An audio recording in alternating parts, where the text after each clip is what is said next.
The candle flickers softly in the alcove. You're standing in the hushed silence of an ancient chapel, surrounded by stone walls that have stood for over 8 centuries. What lund is to men at fourth quarter? It's late. Outside, the world sleeps. But inside, something sacred stirs. A hush that feels more like breath than air. A velvet silence, the kind only found in places that have held grief, hope, and awe for generations. You notice the ornate glass case near the altar. At first, it might seem like just another medieval trinket. Gold filigree, tiny rubies, a velvet cushion, but nestled carefully at its center is a finger, mummified, slightly curled, wrapped in reverence. A monk once believed this was the finger of a saint, that touching it could cure the plague, that praying near it might keep storms away, or secure a good harvest, or even protect a kingdom from ruin. And that monk was not alone. Across medieval Europe, thousands of churches proudly displayed human bones, teeth, hair, skull fragments, dried bits of skin, and yes, fingers, all relics of holy men and women who had long since departed the world of the living, yet were still venerated, guarded, and sometimes even fought over like treasure. So tonight, we're stepping into that strange and sacred world. Welcome to Forgotten History for Sleep, where we explore the dusty corners of the past in the gentlest way possible. Here, history doesn't shout, it whispers. And tonight, we'll be letting it lull us to sleep with stories of saints, of superstition, and of just how far people went to touch the divine. Before you get comfortable, take a moment to like the video and subscribe, but only if you genuinely enjoy what I do here, and let me know in the comments where you're tuning in from and what time it is for you. It's always fascinating to see who's joining us from around the world. Now, take a deep breath, let your shoulders drop. Whether you're in bed, on the couch, or just closing your eyes for a moment of peace, you're in the right place. Let's begin. Imagine it's the year 1243. You've traveled for days on horseback, on foot, sometimes just clinging to the back of a merchant's cart. Your boots are worn, your feet blistered. But you're not here for trade, or war, or even family. You're here to see a finger. Specifically, the finger of Saint Benedict the Martyr, now encased in a golden reliquary and guarded by the monks of St. Agatha's Abbey. They say it glows at night, that it once bled during a lunar eclipse, that a woman who was blind touched it and opened her eyes weeping. The crowds around you believe. They kneel. They weep. Some hold up infants, hoping the finger's invisible power will bless their children. One knight places his sword before the relic, swearing to never draw it in cruelty again. A woman presses her rosary beads against the glass, and for a moment, just a moment, no one feels ordinary. They are touching something eternal, sacred, otherworldly. It's easy for us, centuries later, to dismiss all this as superstition, to imagine people back then as uneducated or overly pious. But what if that finger represented something more than just the physical? What if it was hope wrapped in bone? Medieval relics were rarely about logic. They weren't meant to make sense. They were about transcendence, about bridging the gap between a brutal, disease-ridden, war-torn reality and the distant promise of peace and paradise. And sometimes, the relics themselves weren't even real. Some were forgeries, clever substitutes, pieces of pig bone polished and anointed. Sometimes a church would claim to have the entire skeleton of a saint, even as other churches claimed to have the same saint's head or heart. But it didn't always matter, because belief is a powerful thing, especially when everything else in your life is uncertain. Your harvest, your health, your soul. And bones endure. Saints may die, but their fingers remain. In this story, we're going to explore the relic trade that spanned continents, the relic thefts that sparked wars, the reliquaries made of silver, ivory, and gemstones, crafted not just as containers but as acts of devotion themselves. We'll meet monks who guarded splinters of the true cross like priceless diamonds, pilgrims who risked everything for a glimpse of a toenail or a drop of holy blood, and we'll ask the question that quietly hums beneath all of it. What are we really looking for when we venerate the dead? The story of relics isn't just about history. It's about the strange and beautiful ways we try to make sense of mortality, to hold on to meaning, to believe that something sacred still walks among us, even if only in the shape of a bone. So tonight, we'll wander down shadowed cloisters, and into candlelit chapels, will open golden boxes. The air is thick with incense. It clings gently to the stone walls, to the folds of woolen robes, to the creaking wooden beams that have seen this scene unfold more times than anyone could count. The room is dim, lit only by a few beeswax candles, and the soft blue light of dawn slipping through a narrow stained glass window. You can hear the breath of the brothers, soft, reverent, uneven. Someone weeps quietly into his sleeve. A man lies on the bed, pale, still, one hand resting on a wooden crucifix, the other gently curled inward, as if still holding on to something invisible. He was called Father Benedictus, Baudio. He lived 83 years within these walls, never leaving the monastery grounds after his final vows. They say he fasted through winters, prayed through nights, and healed the sick with nothing but a whispered psalm and a drop of oil. Now he is dead, but not gone, because in the medieval world, a death like his wasn't just an ending. It was a beginning, and his body wasn't just a body. It was, possibly, a miracle. One of the brothers leans close to inspect his skin. It's cool, yes, but not gray, not slack. In fact, he almost looks like he's asleep. No odor, no sign of rot. His lips are faintly pink. His fingers, still gently curled, seem to glow in the candlelight. The brothers look at one another and nod. A quiet understanding passes between them. Wordlessly, they fetch the linen, the ointments, the tiny brass box lined with velvet. They begin the ritual. They are preparing the body of a saint. To us, centuries later, it may seem strange, even grotesque, to think of a dead man's finger as holy, to imagine people kneeling before a skull, to imagine a tooth encased in gold. But for much of Christian history, especially during the Middle Ages, the idea of the sacred dead wasn't just accepted, it was cherished, towering. It was normal. In a world where death came early and often, people didn't run from it. They listened to it. They honored it. They lived beside it. The saints, in particular, were not gone. They had simply moved beyond the veil, and in doing so, they became bridges, messengers, intercessors. And their bodies, those became vessels, instruments of grace. Every bone, every tooth, every hair might still carry the echoes of miracles, might still contain a spark of divine favor. The body of a holy man or woman was never buried in the ordinary sense. It was watched, tended, preserved, and in some cases, divided. Yes, divided, because one saint's finger might travel to a mountain abbey, his foot might rest in a coastal chapel, his heart preserved in a sealed reliquary, might remain in the cathedral where he took his final breath. His presence would be multiplied, his miracles extended. It wasn't considered disrespectful. In fact, it was seen as reverent. The more people who could venerate the relics, the more blessings the saint could offer. More healing, more protection, more hope. And that was everything in a world ruled by plague, famine, war, and uncertainty. The veneration of relics didn't begin in the Middle Ages. It began far earlier, almost from the start of Christianity itself. In the early centuries, when Christians were persecuted under the Roman Empire, martyrs were executed in public squares, in arenas, and in the catacombs. The faithful, at great risk, would gather whatever they could from these brutal deaths: a shred of robe, a tooth knocked loose in the fighting pit, a bit of blood-soaked earth. These were not just mementos. They were symbols of courage, of endurance, of grace in the face of violence. The earliest churches were often built over the graves of martyrs, and as time passed, more and more Christians began to believe that something sacred remained in those bones. Not just the memory of the person, but a kind of divine residue, a holiness that lingered.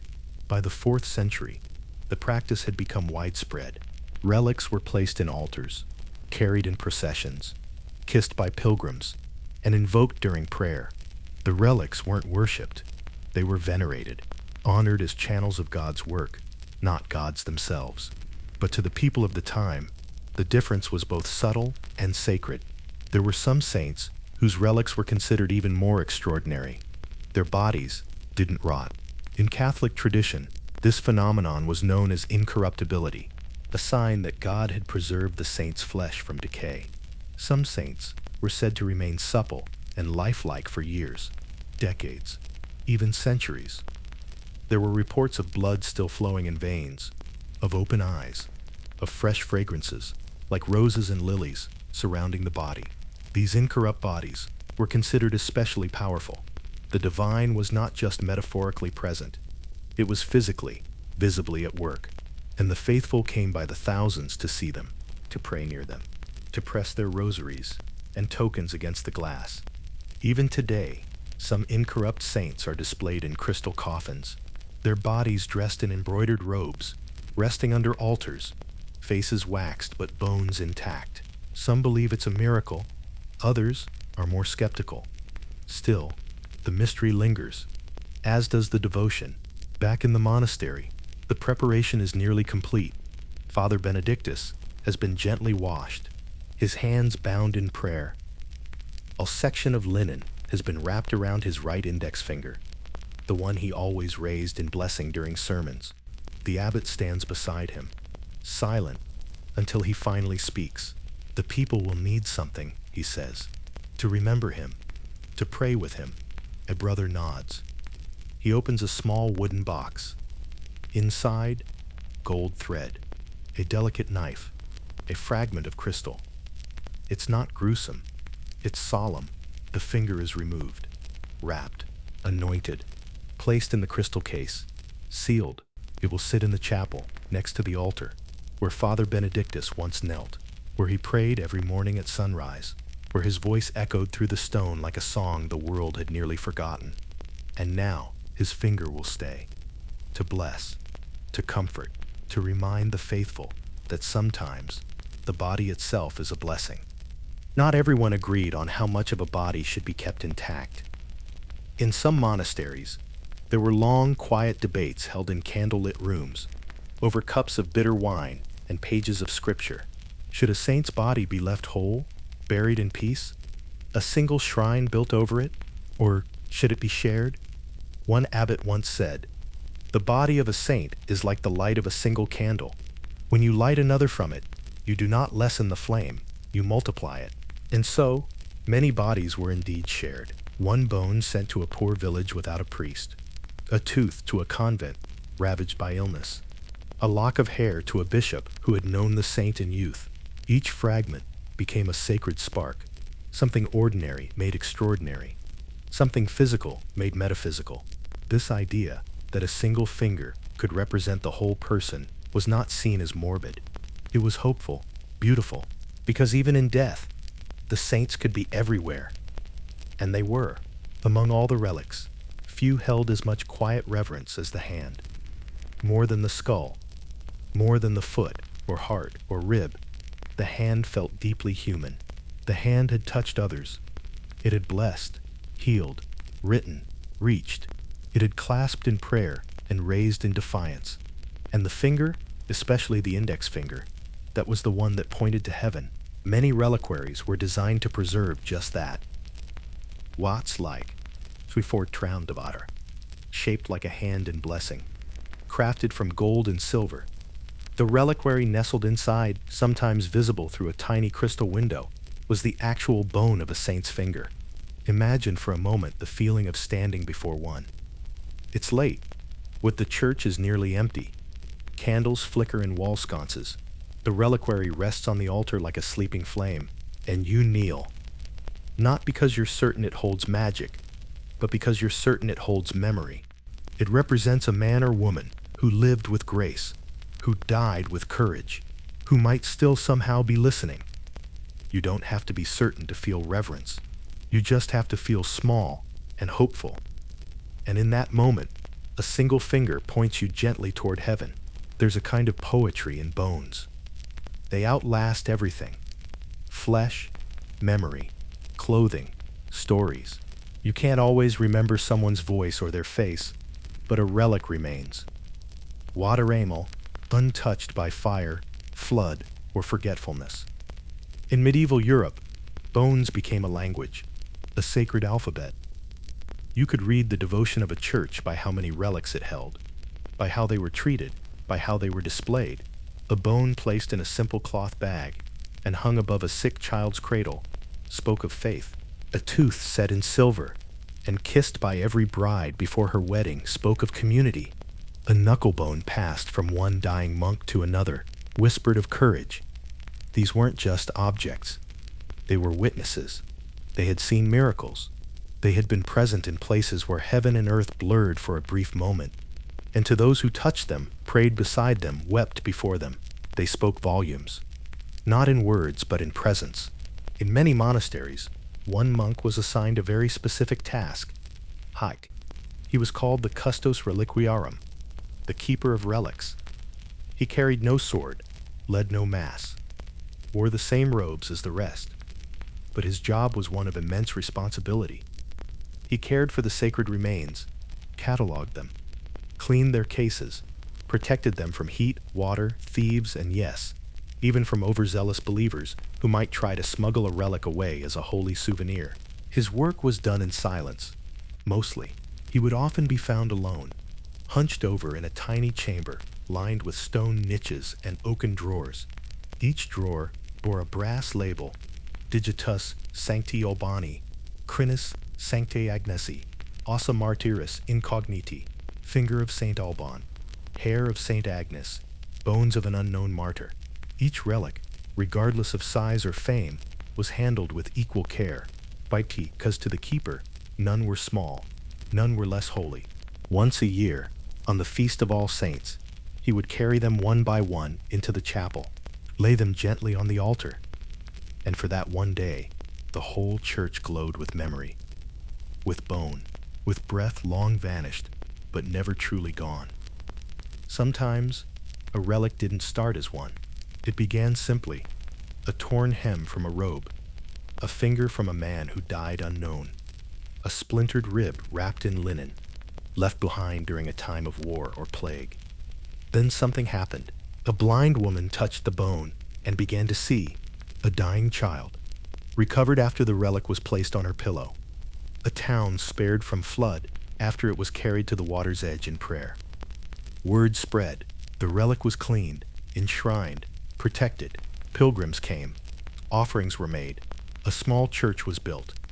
And soon, that piece of cloth, that finger bone, that forgotten shard became a beacon, a miracle in waiting. Skeptics may say it was coincidence. Historians may say it was folklore.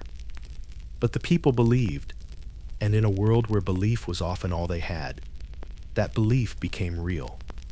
Real enough to kneel before. Real enough to weep over. Real enough to carry for miles just for a touch. The town of Vézelay sits quietly atop a hill in Burgundy. Today, it's a sleepy place. Stone houses, winding paths, and the hum of bees in lavender fields. But centuries ago, it was thunderous with feet, pilgrims, thousands of them, their cloaks dust-covered, their hands calloused from walking staff and prayer beads, their eyes wide with hope. They had come not for gold, not for bread, not for safety, but for a bone. The monks of Vézelay claimed to possess the relics of Mary Magdalene, her actual bones, brought from the Holy Land and buried beneath the altar. And for that, they built a church, a grand one, arches, vaults, columns carved with saints and demons, all lifting upward like a mountain of prayer. It wasn't just a building. It was a reliquary, large enough to step inside. And every time a pilgrim entered, they weren't walking into stone. They were walking into her presence. That's how it felt. What they believed, that this wasn't just memory preserved, it was holiness made permanent, and somehow that holiness extended to them. Even the dust seemed sacred there. Some pilgrims traveled for weeks, others for months, a few for years. They crossed mountains, rivers, deserts. They slept under trees, drank from streams, shared bread with strangers. They bore blisters and bandits, hunger and hailstorms, all for one reason, to see a relic. It might be a jawbone, a sandal, a skull set in gold. It didn't matter what part. It mattered who it had been, and that tiny piece of them, that fragment of bone or cloth or hair. It gave people something the world rarely offered: closeness. Closeness to the divine, closeness to certainty, closeness to meaning in a life that often seemed without pattern or fairness. One woman walked over 300 miles to press her forehead to the glass case holding St. Clair's veil. She arrived barefoot, lips cracked, voice almost gone. But when she left, she smiled, quietly, because she had been there. She had seen it, and even if the veil was just cloth, her belief was real, and that belief was enough. There was a small fishing village on the coast of Italy, once threatened by drought. Their fields cracked, their animals thinned, and their children coughed through the night. The priests prayed, the villagers fasted, the skies stayed dry, until, as legend goes, a monk arrived carrying a tiny wooden box. Inside was a relic, a splinter from the tibia of Saint Sebastian. He placed it on the church altar. Candles were lit, hymns were sung, and that night it rained. Not a storm, not a flood, just soft, sweet rain falling on the roofs and fields and cheeks of people who had forgotten what water felt like. From that moment on, the relic remained in the town. They built a shrine, held annual processions, wrapped it in silk when the bishop came, and every time the rain stopped too long, they would bring the relic out again, whispering prayers as they walked through the dry fields. Coincidence, maybe. But in that village, the saint's bone didn't just stop the drought. It gave them hope. Relics weren't always seen. In some churches they were hidden, oblate placed beneath the altar stone, sealed within the crossbeam of a chapel roof, wrapped in cloth and placed in the hollow of a statue's chest. And people didn't need to see them. They needed to feel them. A woman kneeling before an altar knew the finger of St. Agnes lay beneath her knees. A knight taking his vows beneath a painted crucifix believed the skull of St. Maurice sat above his head, woven into the rafters. These hidden relics weren't absent. They were intimate, quiet, powerful in a different way, because sometimes the most sacred things are the ones you don't need to see to believe. They live not in the eye, but in the heart. Relics are often thought of as powerful, miraculous, strange, but they were also something simpler, more tender. They were memory. A bone was a reminder that someone had lived, that they had walked through the same dust, wept through the same loss, whispered the same prayers, and despite everything, had held on to their faith. To kneel before a relic wasn't just to worship, it was to remember that someone had come before you, that someone had endured, that someone had been brave, and in remembering them, you felt less alone. In that way, a finger bone was more than history, more than holiness. It was companionship. In medieval times, it was sometimes believed that saints chose where their relics would rest, not through speech or writing, but through miracles, through signs. There is a story, one of many, about the relics of St. Cuthbert being carried from monastery to monastery after Viking raids. The monks who bore his coffin were exhausted, desperate to find a safe home for his body. But every time they tried to turn toward a particular village or abbey, the cart would refuse to move. The oxen would stumble. The wheels would jam. Until finally one direction opened. Effortless, peaceful. And there, the monks believed, was where St. Cuthbert wished to remain. A similar tale tells of a cart carrying a saint's relics, refusing to cross a certain river. Another involves the relic bleeding whenever it was taken too far from its rightful resting place. These stories weren't just fanciful. They were part of a living faith, a belief that the dead could still guide the living, not with words, but with will. And to those who believed, the saint wasn't gone. He was simply walking a little further ahead. As the years passed, relics became more numerous, and with them came questions. Was this really the finger of Saint Benedict? Was that truly a piece of the true cross? How could one saint be buried in 3 different cities?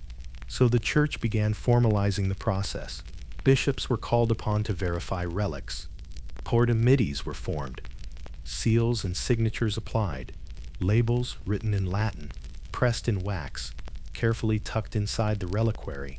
Some were authenticated by miracles performed nearby. Others were declared false and quietly removed. There were relics of Christ's blood, of Mary's veil, of the bones of apostles long martyred in far-off lands. And yet, sometimes multiple towns claimed the same relic, each insisting theirs was the original.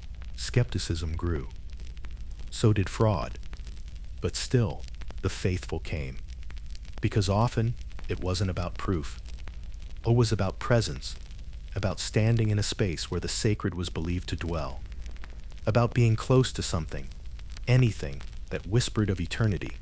There's something deeply human about wanting to be close to those we love. Even after they've gone, we save the letters, the clothing, the voice recordings, a handkerchief, a book they once held.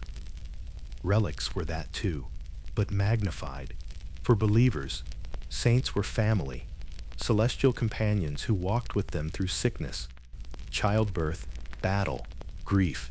To have a piece of that person, however small, was to stay connected, to be protected, to be remembered. Monks would keep relics near them as they died.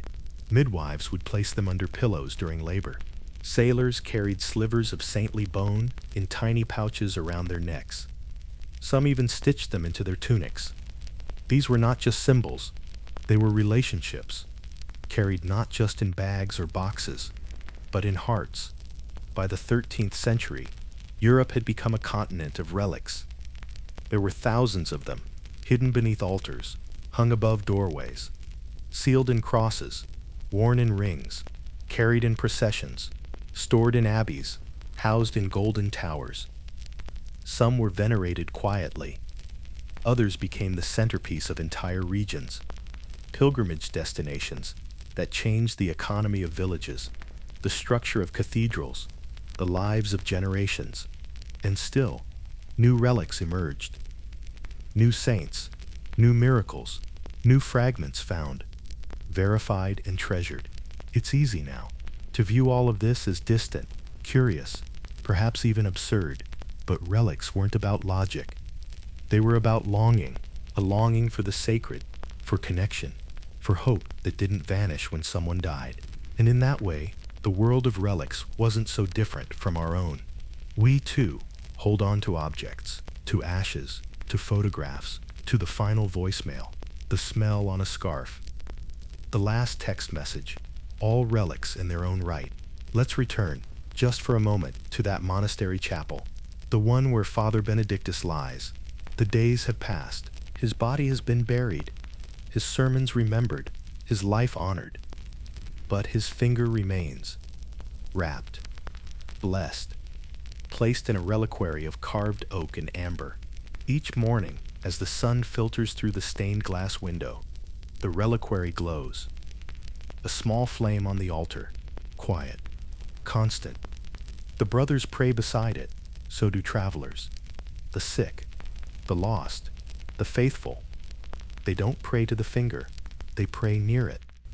And in doing so, they feel closer to Him, to God, to peace. Because sometimes, the most sacred things in this world are the smallest, a tooth, a thread, a finger bone, not because of what they are, but because of what they mean. And as the candle burns low and the chapel darkens once more, the reliquary remains, a single finger, still pointing toward heaven. Picture a narrow road just outside the bustling gates of Chartres, France. Sometime in the year 11, dust clings to the ankles of hundreds of pilgrims. Some carry staves carved with scripture, others wear scallop shells, badges of long miles walked. There are mothers with sleeping children slung across their backs, merchants with belts heavy in coin, widows clutching rosaries, and knights who kneel whenever they pass a roadside cross. All are headed to the great cathedral, not for a sermon, not for confession, for a relic. The Sancta Camicia, the holy shirt said to be worn by the Virgin Mary during Christ's birth, is enshrined there in glass, silk, and gold. And every year, tens of thousands come to see it, to pray near it, to leave a coin, a scrap of cloth, or a whispered plea. Outside the city gates, the relic has already begun to work, not in miracles, but in commerce. Stalls line the roadside, candle sellers, bread makers, charm vendors offering wax tokens touched to the relic. Inns are overbooked. Wait, the bathhouse is full. Even the blacksmith is busy, mending shoes worn down by holy miles. And the church? It receives not just donations, but prestige, status, a flood of goodwill, coin, and power. In the Middle Ages, relics were not just sacred, they were currency. In medieval Europe, faith wasn't confined to chapels and cathedrals. It spilled into fields, roads, homes, and most notably, into markets. A shrine that housed a well-known relic didn't just bless the soul, it blessed the local economy. Cities with prized relics became pilgrimage magnets. Santiago de Compostela, Cologne, Canterbury, Vézelay, all transformed into vibrant hubs because of what lay sealed in their reliquaries. This wasn't exploitation, not at first. It was ecosystem. A relic brought pilgrims.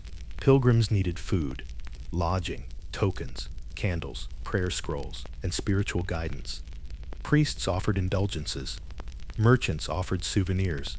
Artisans made figurines, embroidered cloths, and holy water flasks shaped like the relic itself. Some vendors sold small vials of saint dust, which, if you looked closely, might just be churchyard soil with a splash of rose water. Relics were not just physical remains. They were engines, and as their fame grew, so too did the need to have more. By the 12th century, a quiet network had emerged across Europe. Men, and sometimes women, who made a living procuring relics. Some were devout, others less so. They traveled from monastery to monastery, chapel to chapel, purchasing, exchanging, and sometimes inventing relics. There were relic scouts who claimed to find bones in forgotten tombs, traders who specialized in splinters of the true cross. One man was caught trying to sell a preserved tongue he swore belonged to Saint Jerome, though it turned out to be from a pig. Cities paid top coin for relics that could elevate them to sacred status. An abbey with a relic of St. John might draw enough pilgrims to build an entire village around it. A bishopric could rise in importance simply by claiming to hold a toe of St. Thomas. Even kings got involved. Charlemagne was said to possess hundreds of relics. His successors traded them as gifts to curry favor with popes and nobles alike. The relic trade had become international. Holy, yes, but also very profitable. The most popular relic of the Middle Ages, the true cross. That is, pieces of the actual wooden cross on which Christ was crucified. And there were a lot of them. By the 14th century, dozens of churches claimed to hold pieces of it, each one verified, displayed, and venerated. So many, in fact, that one Renaissance scholar joked, if all the fragments were gathered together, they'd build a ship. But to medieval believers, this wasn't a problem. The logic was spiritual, not material. The true cross was so powerful, its smallest fragment retained its full holiness. Even a sliver could perform miracles. And anyway, who could question what God chose to preserve? Still, some relics were suspicious. There were multiple heads of John the Baptist, dozens of skulls of St. George. 4 different churches claimed to hold the foreskin of Christ. Some pilgrims didn't care. Others began to doubt, but many just chose to believe. Because in a world of uncertainty, even a questionable relic offered more comfort than none at all. Some relics gained reputations, not just for existing, but for working.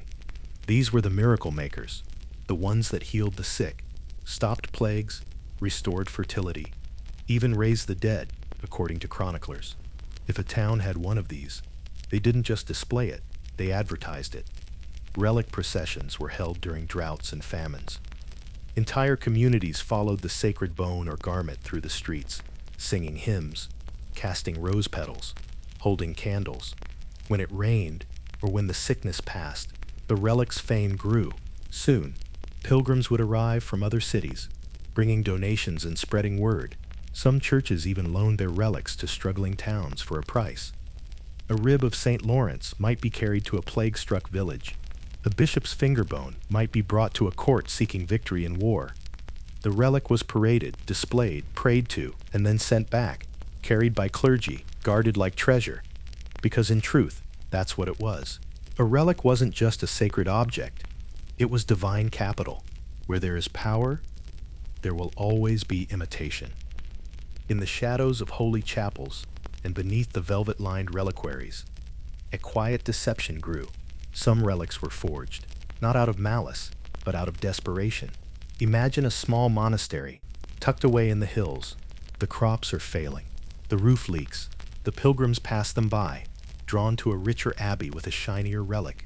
So one night, a young monk sneaks into the ossuary. He selects a femur, unmarked, unknown. Utli cleans it, wraps it in linen, adds a drop of oil, and writes a label. Bone of St. Julian. A sin? Yes, but a hopeful one. Others were more deliberate. Craftsmen in Venice specialized in carving bones to look older, scraping, etching, staining with wine and ash. Pig bones and goat hair passed for saintly remains. Even sand was sometimes sold in vials as dust from the Holy Land. And the miracles? Some were real, or at least felt real, but others were staged. Holio Stab, a cured man, was often a paid actor. A healed wound might have been painted on. When the line between faith and theater blurred, all that remained was spectacle. Yet the pilgrims still came, because sometimes even a false miracle speaks to a very real need. Monasteries didn't just collect relics, they competed with them. One abbey might proudly display a tooth of Saint Benedict. Another would respond by acquiring his jaw. A third, the whole skull. It became something like a holy arms race. Each cathedral tried to outshine the others, not just in size or decoration, but in spiritual weight. The more powerful the relic, the more powerful the church. Towns lobbied to bring in bones of regional saints. Bishops traveled across countries to acquire a single vertebra. The church in Germany once claimed it possessed the milk tooth of Christ. And when another church questioned it, they simply held a procession and let the crowds decide. Some monasteries published miracle books, catalogs of all the blessings their relic had bestowed. Here, they'd say, we cured blindness. Here, we ended famine. Here, a dying child woke up singing. It wasn't just piety, it was branding. And in a medieval world, where survival depended as much on favor as on faith, the more miracles your relic performed, the more you mattered. At the heart of the relic trade was the pilgrim. These weren't just aimless wanderers. They were the economic lifeblood of an entire spiritual system. Towns with major relics became destinations. Maps were drawn. Travel guides were written. Inns sprang up like mushrooms after rain. Roads were widened. Churches expanded. Even taxes were adjusted to accommodate the pilgrimage flow. Merchants followed the pilgrims like birds follow a river. They sold candles stamped with the saint's name, iron keys for safe travel, medals shaped like the relic itself, miniature reliquaries carved from wood or bone, tiny enough to wear around the neck. Some churches offered a special service, bring your token, and they would press it directly against the relic for a fee. Now, the priest would say gently, "This will carry the saint's blessing with you." To the pilgrim, it was worth every coin, because it was more than a token. It was protection, memory, something to hold on to in the hard months ahead. And for the church, it was income. Some relics never stayed still. They were sent on tours, traveling from village to village, city to city, carried in processions with song and incense and velvet canopies. These tours had a purpose. Sometimes the church wanted to raise money, like Potapul. Sometimes it was meant to revive faith in a region suffering from war or plague. And sometimes it was simply to remind people that the sacred was still among them. Imagine the arrival. A great cart rolls into town. A golden reliquary rests on embroidered cushions. Bells ring. Children toss flowers. A bishop raises his hand and announces, "The arm of St. Thomas is here." People gather for hours. Some kneel in the mud. Others press offerings into a basket. A woman faints from emotion. A man cries as he touches his ring to the relic, praying for his wife's safe return from childbirth. And the next day, it moves on to the next town, the next prayer, the next miracle. Relics didn't just live in silence. Sometimes they traveled like royalty. Behind the processions, behind the candles and gold, there was a cost, not just in coin, but in trust. The line between devotion and exploitation was often thin. Some monks began to doubt. Some pilgrims began to question. Was this bone truly sacred, or merely lucrative? Was the church offering healing, or selling hope? Theologians debated whether relics were a distraction from true faith.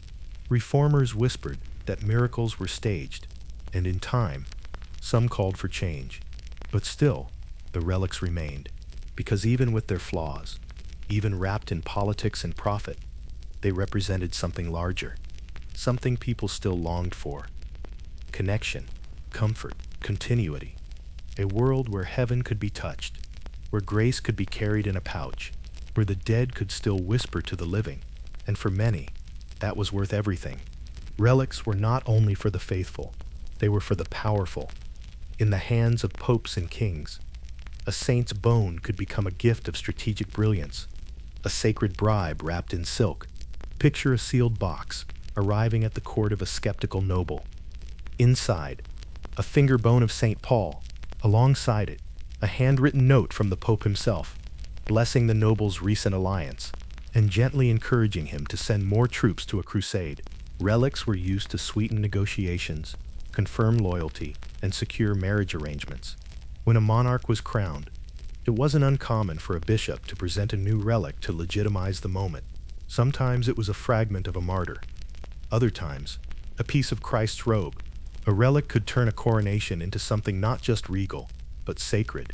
It was spiritual currency, infused with divine weight. And the church, holding the keys to heaven and the bones of saints, always had a coin to spend. In royal courts, relics often served a quiet role, unseen but ever present. They were stitched into the lining of a crown, set into the hilt of a sword, hidden within a royal chapel's foundation stone.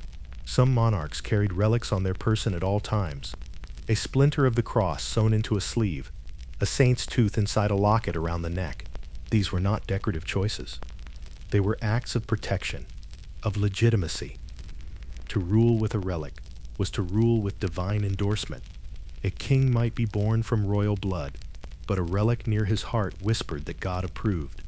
When kings rode into battle, some carried relics with them, bones of warrior saints like George or Maurice. If they won, the relic was praised. If they lost, the relic was sometimes blamed, returned, or replaced. Faith, politics, and fate all interwove in the reliquary's shadow, because even a battlefield felt more bearable when you believed a saint rode beside you. Relics didn't just transform churches, they transformed entire cities. Take Cologne, for example. In the 12th century, the city acquired the relics of the three magi, the very wise men said to have visited Christ after his birth. Their bones were brought from Milan, and upon their arrival, Cologne changed forever. A massive cathedral was built, one of the tallest and grandest in Europe. Pilgrims flooded in. Inns, bakeries, and marketplaces blossomed. The relics brought so much traffic that Cologne became one of the wealthiest cities in the Holy Roman Empire. Similar stories played out across Europe. Santiago de Compostela became a beacon because of the relics of St. James. Canterbury flourished with the shrine of Thomas Becket. Padua thrived around the tomb of St. Anthony. These cities became spiritual capitals, not just for the devout, but for the dreamers, the desperate, the merchants, and the map makers, all drawn to the presence of a sacred fragment. A bone turned a place into a destiny. In times of war, relics became more than holy. They became shields. Tales are told of bones carried to the edges of battlefields, of churches ringing bells while waving fragments of saints' garments toward invading armies. In one story, the skull of St. Barbara was paraded through a coastal town as enemy ships approached. And according to the locals, a storm broke the siege. Relics didn't just inspire individuals, they rallied cities. Some towns were so attached to their relics that when attacked, the first priority was to hide or evacuate them. Not the treasury, not the crown jewels, but the bones, the blood, the cloth. Because to lose a relic was to lose divine favor, and to possess one was to believe you could not fall. by the late Middle Ages. Europe was dotted with invisible lines, not just borders and trade routes, but a vast network of spiritual geography. You could trace your finger across a map and mark the path of pilgrims, from relic to relic, shrine to shrine. Each stop, not just a destination, but a spiritual oasis, and each town along the way quietly reshaped itself to welcome the traveler and his coin. Even the landscape shifted. Roads were widened, bridges built, markets arranged around holy sites, entire villages relocated closer to a monastery that held a relic. Maps redrawn to include chapels once considered too small to notice until a saint's toe arrived. Faith was not separate from the physical world. It shaped it. And beneath it all, quietly humming, was the relic trade. Bones turned into blessings, and blessings into roads. It started quietly. A pilgrim asked why 3 churches claimed the same saint's skull. A scholar noticed that several ancient relics looked suspiciously new. A monk found 2 different fingers of the same apostle, each labeled authentic. These weren't protests. Not yet. Just whispers. Puzzled glances. Soft skepticism. The medieval world had long been soaked in wonder, in miracles, in relics that wept oil and healed wounds. But by the late 14th century, something had shifted. People still believed, but some began to ask questions, and questions have power. A few brave voices murmured that perhaps not all relics were real, that perhaps faith should rest in God alone, not in bones or fabric or stained glass cases, not in pilgrimage badges and painted saints and relic coins tucked into velvet. The whispers were few, but they would grow. And then came the hammer.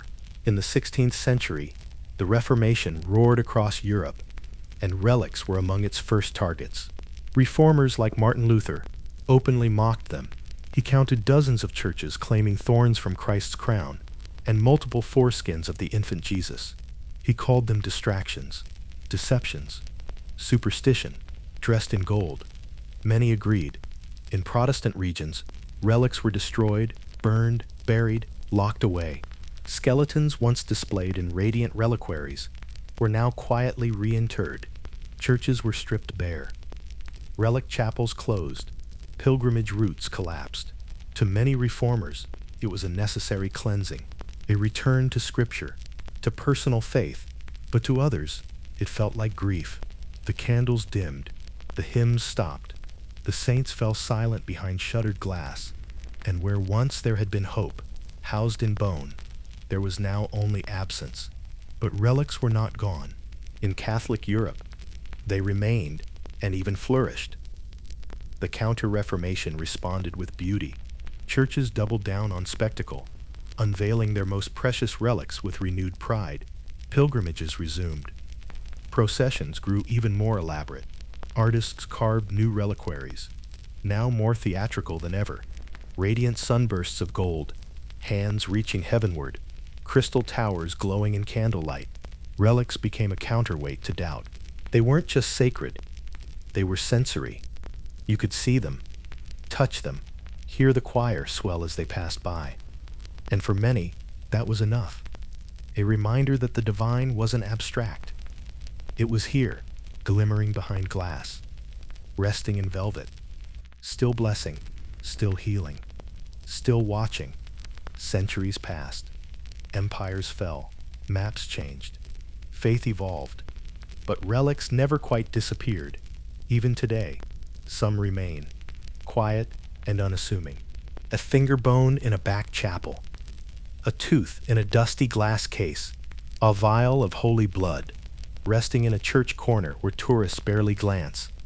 Yet people still kneel, not always in crowds, not with choirs or coins, but alone, quietly, with eyes closed and breath steady, lighting a candle, whispering a name, pressing their hand to the glass. And maybe that's what relics were always meant to be. Not magical objects, not tickets to heaven, but bridges, tiny, tender connections between this world and the next, between the flesh and the forgotten, between faith and memory. The relic trade is gone now, No more holy thieves sneaking through cloisters. No more finger bones carried across empires. No more markets filled with tokens touched to saints.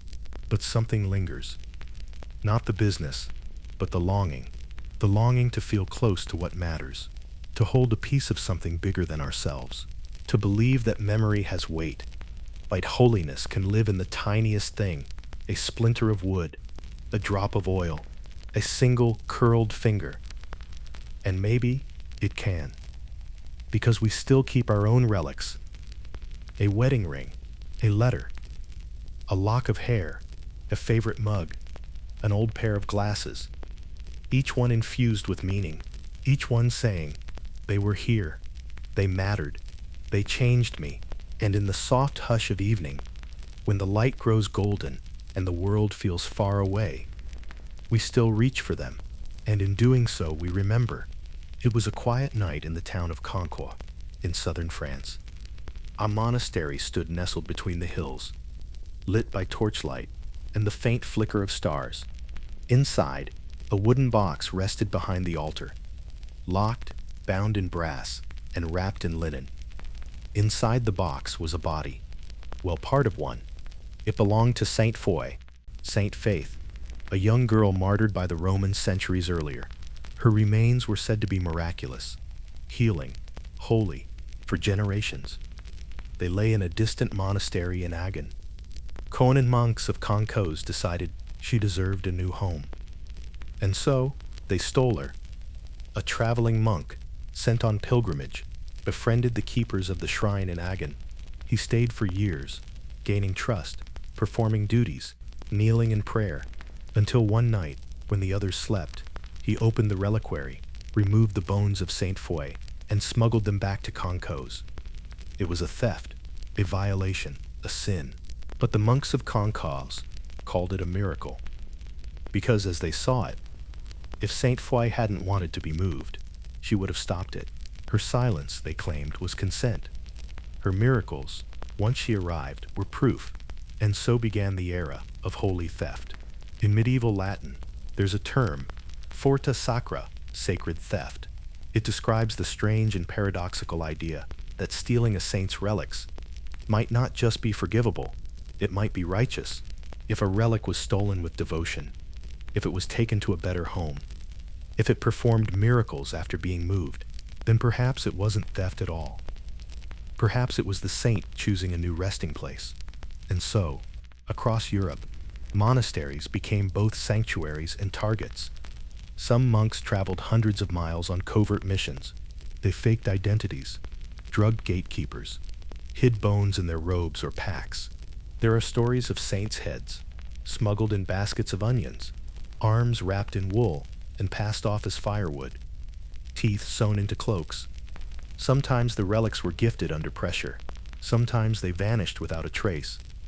And when they arrived in their new home, the story was always the same. We didn't steal it. The saint came to us. As the demand for relics grew and the thefts increased, monasteries adapted. Some became fortresses. Relics were placed in locked crypts, guarded by iron gates and torch-lit watchmen. Access was limited to certain monks. Rituals were developed to seal reliquaries with wax and thread, with signatures pressed into clay so that any tampering could be detected. Some relics were hidden in plain sight, sealed within altar stones, built into walls, or buried beneath chapel floors.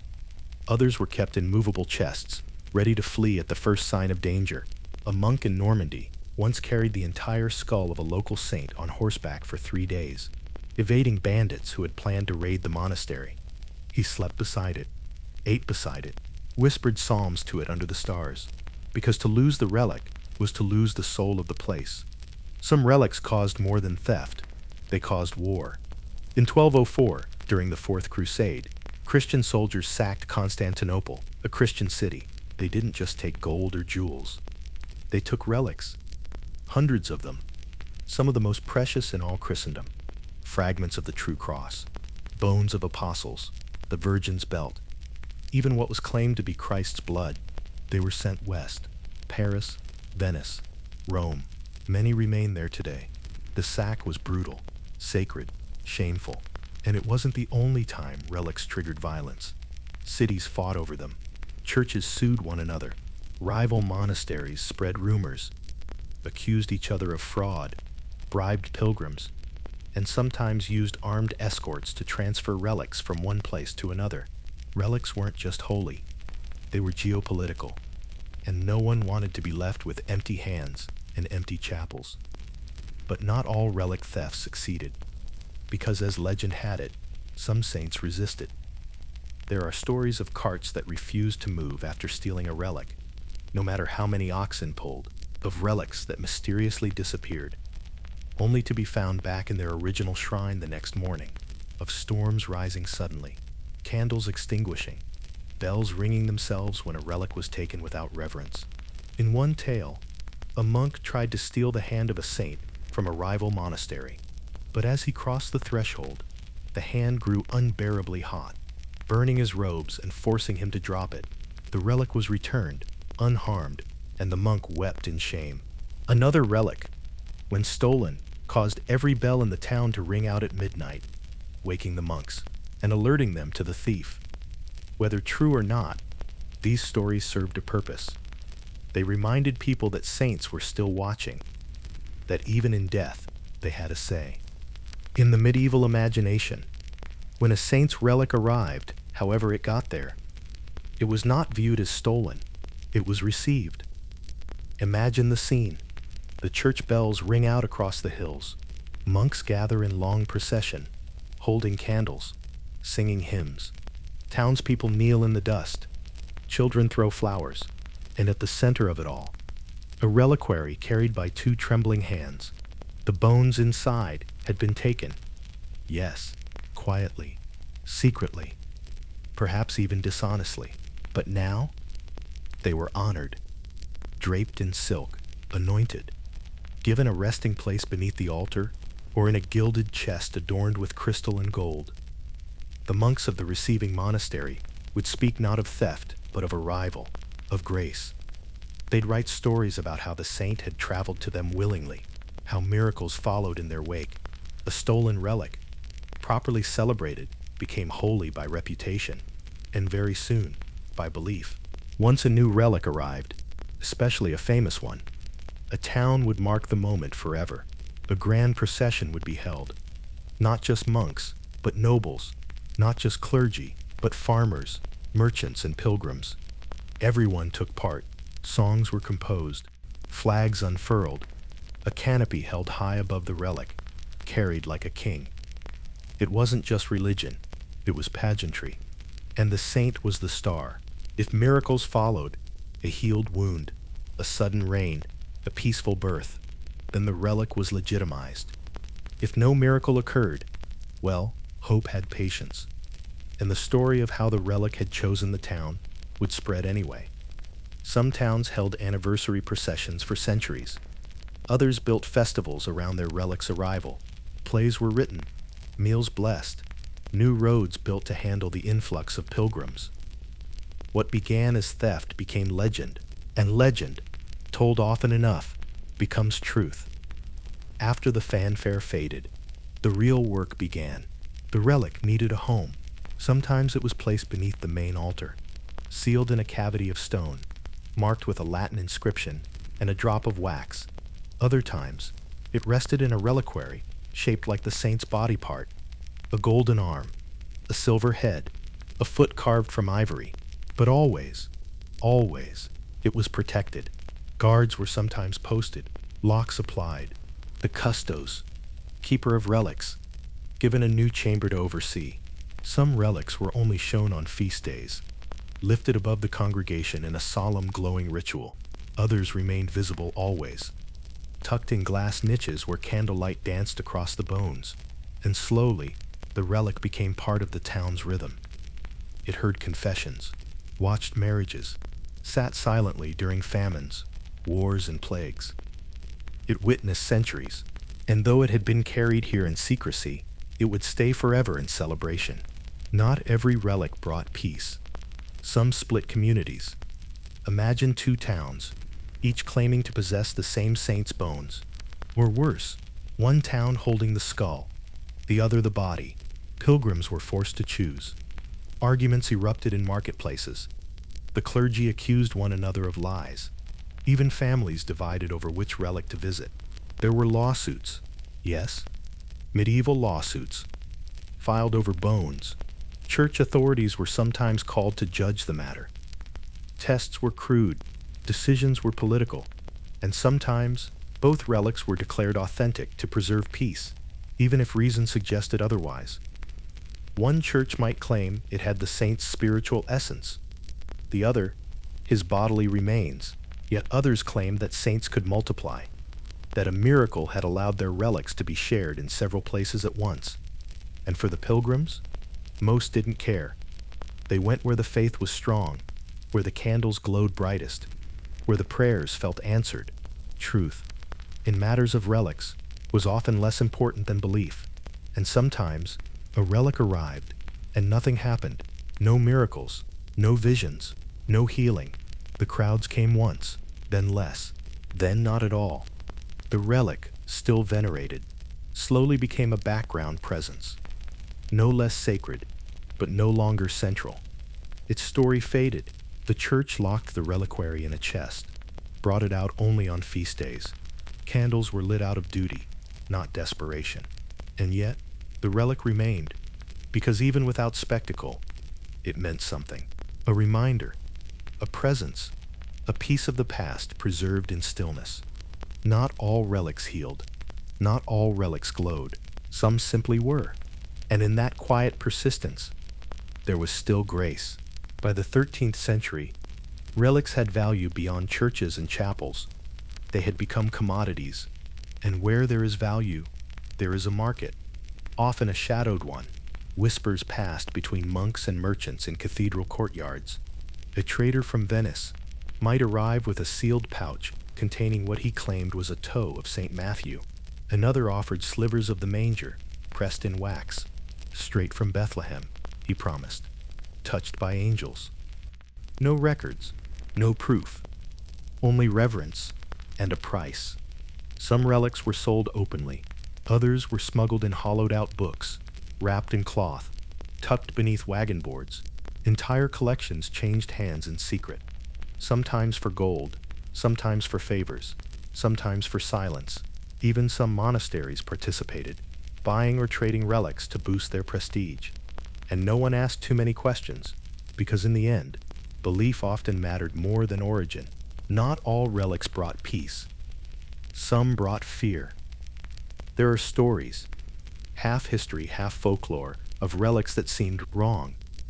A finger bone that caused monks to fall ill, one after another. A skull that bled when touched, a tooth that was stolen, and after its arrival, a fire burned down half the village. One legend speaks of a relic brought from the east, claimed to be from a martyred saint, but the moment it entered the church, the animals panicked. The candles would not stay lit. The altar cracked. The bishop ordered it removed. The strange happening stopped. No one could say what it truly was, or who it had belonged to. In another tale, a monk confessed to stealing a relic he thought belonged to Saint Agnes, but after placing it on the altar, he began having visions, terrible ones. He claimed to see eyes in the walls, to hear weeping from beneath the floor. He returned the relic in the dead of night, and the visions ended. Whether these stories were cautionary, exaggerated, or entirely true didn't matter. People believed them, and some bones were better left buried. Not all relics were stolen. Some vanished. A church might open its reliquary on a feast day, only to find it empty, the lid unbroken, the seals untouched. Yet the relic gone. In one town, a fragment of the Virgin's veil vanished from the altar during the night. No doors were broken. No guards saw a thing. It was simply not there. The monks declared it a miracle. She has gone where she is most needed, the abbot said. In another church, a skull kept in a marble niche disappeared just as the town fell to siege. Some believed the saint had left in sorrow. Others believed the enemy had taken it and sealed their fate. These vanishings weren't treated as crimes. They were mourned like deaths, because if a relic could choose to arrive, perhaps it could also choose to leave. On rare occasions, relics were returned, not by miracle, but by diplomacy, or guilt, or the slow turning of time. A monastery might admit that its relic had been taken centuries earlier, and arrange a sharing with its original home.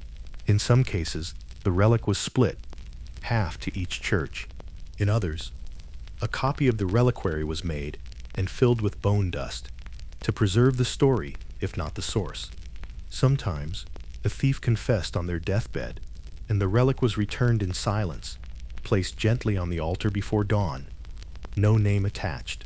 One bishop famously returned a relic of Saint Benedict after a child fell ill during his visit. He believed the saint had withheld blessing in protest. He gave the relic back, knelt before it, and begged forgiveness. The child recovered the next day. Coincidence? Perhaps. But in that church, they still remember it as a miracle. As the Middle Ages waned, so too did the great relic wars.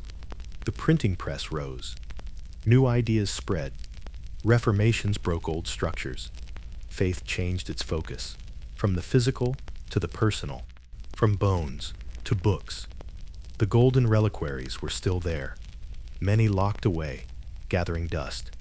Some fell into disrepair. Others were looted during revolutions, melted down for their gold.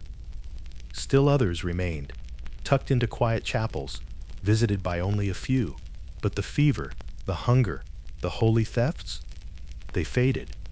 What remained was something softer, less visible, but still powerful. The memory of a world where bones glowed with blessing, where saints could choose their resting place, where a town could be built around a finger bone, and a miracle might be carried in a wooden box. Even today, in the corners of cathedrals and behind glass cases, they still lie there, silent, but not forgotten. Not all treasure chests hold gold. Some hold a single tooth, or a piece of fabric, a sliver of wood, a child's rib, a strand of hair wrapped in red thread, and sometimes those boxes are made of gold themselves. Let's picture one together, a reliquary, small enough to fit in two hands. Its frame is carved from cedar and covered in beaten silver. There are tiny rubies set into the corners. A circle of enamel at the center glows with an image of a saint, calm-faced, haloed, a book in one hand, the other raised in quiet blessing.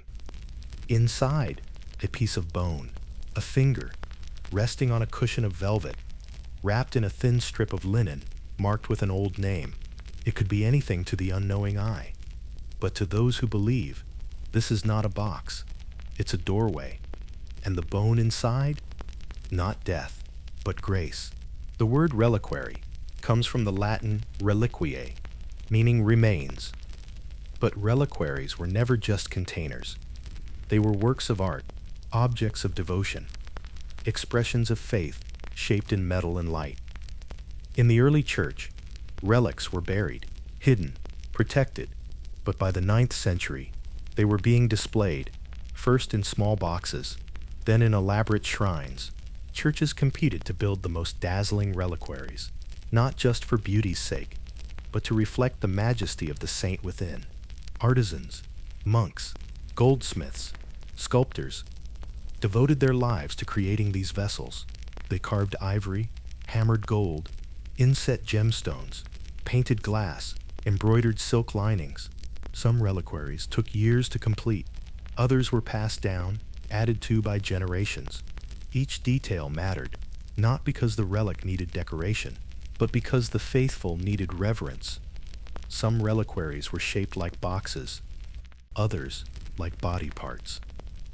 A hand reliquary might be cast in gold, fingers extended in blessing, with a small crystal window set into the palm, revealing the real bone within. A foot reliquary, heavy and solid, shaped like a sandal. A head reliquary, silver or enamel, formed in the image of the saint, crown, face, closed eyes, and inside the skull. These weren't morbid. They were symbolic. The hand that healed, the foot that walked in Christ's path. Hot, the head that held sacred wisdom, to hold the bone and honor the life it once lived. Through matching shape, was an act of spiritual poetry. The reliquary was more than a case. It was a translation of spirit into shape, of memory into gold. Some relics were displayed not to be stored, but to be seen, and for that, the church had the monstrance. Unlike sealed boxes or shaped vessels, monstrances were made of glass and light. A relic would be placed in the center, often a fragment of the true cross, a drop of saintly blood, or a bone chip, and surrounded by golden rays like the sun. During processions, the monstrance would be held aloft so all could see.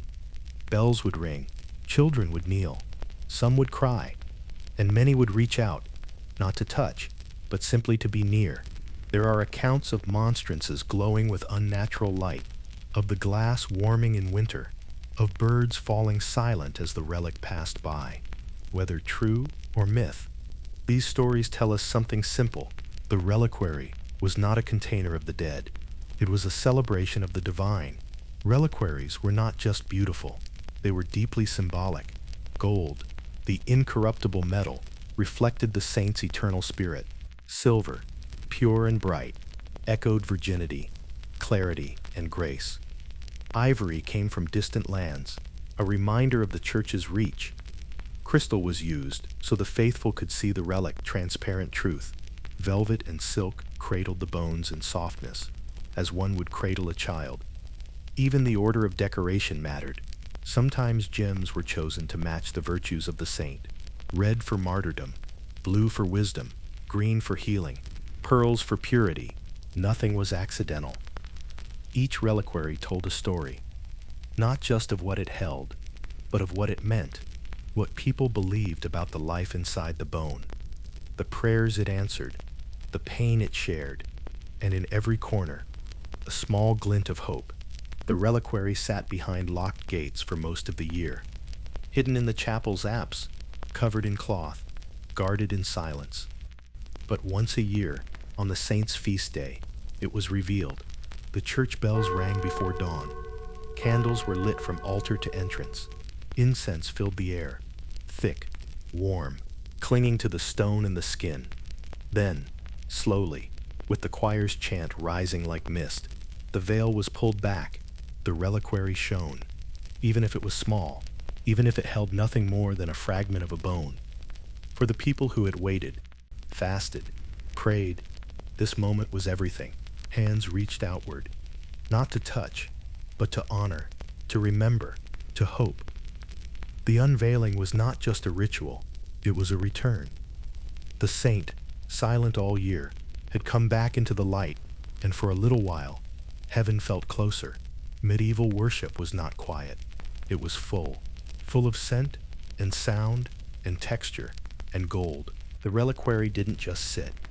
It spoke, in its brilliance, in its weight, in its smell of wax and velvet, metal warmed by flame.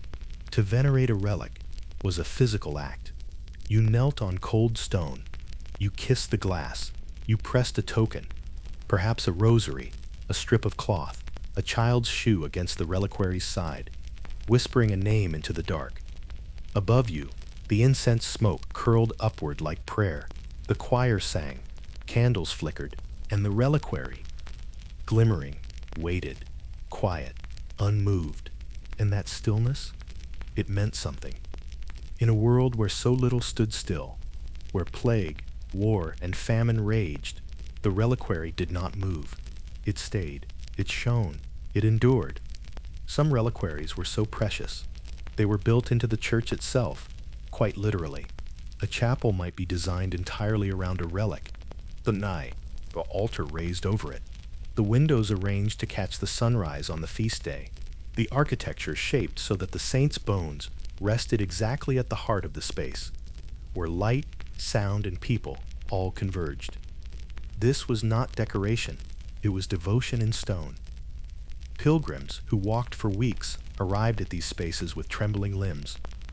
They passed through arches shaped like hands, entered halls where the columns whispered saints' names, stood in the shadow of carved angels and golden stars, and found the reliquary waiting, sometimes behind glass, sometimes buried beneath the floor, but always there, and even if they didn't see it, they felt it, because the entire building had become a reliquary, a house of the holy, a bone wrapped in cathedral. Not all reliquaries survived. Some were lost to fire, some stolen in war, others melted down in revolutions. Their gold taken, their contents scattered. One reliquary, a chest of Saint Ursula, was said to contain the bones of 11,000 virgins. It stood in Cologne, covered in paintings of angels and martyrs. During a siege, it was taken apart, the bones dumped in a pit, the gold melted into coins. Another, a hand reliquary of St. Nicholas, was shattered during iconoclasm. The fragments, bone and silver together, were swept into a ditch. Sometimes the relics were saved, hidden, returned later in silence. But the reliquaries? They were often lost forever. And with them, something else faded. Not just the art, but the emotion, the feeling of wonder, of reverence, of standing in the presence of a story told in enamel and light. Gone, but not quite forgotten. Because even a broken reliquary leaves behind an echo. There's a reliquary in a quiet chapel in northern France. It doesn't sparkle, it doesn't sing. It's made of wood, worn smooth by centuries of breath and hands and hope. Polka's dinner, a glass panel is cracked at one corner. Inside rests a single bone, no bigger than a finger joint, wrapped in red thread. No sign, no label, no crowd. But every morning someone lights a candle beside it, just one.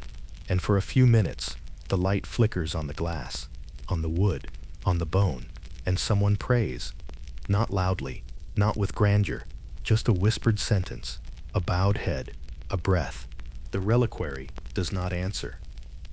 But in its silence, there is comfort, because even now, in a world of noise and metal and data and rush, someone still kneels before a bone and believes.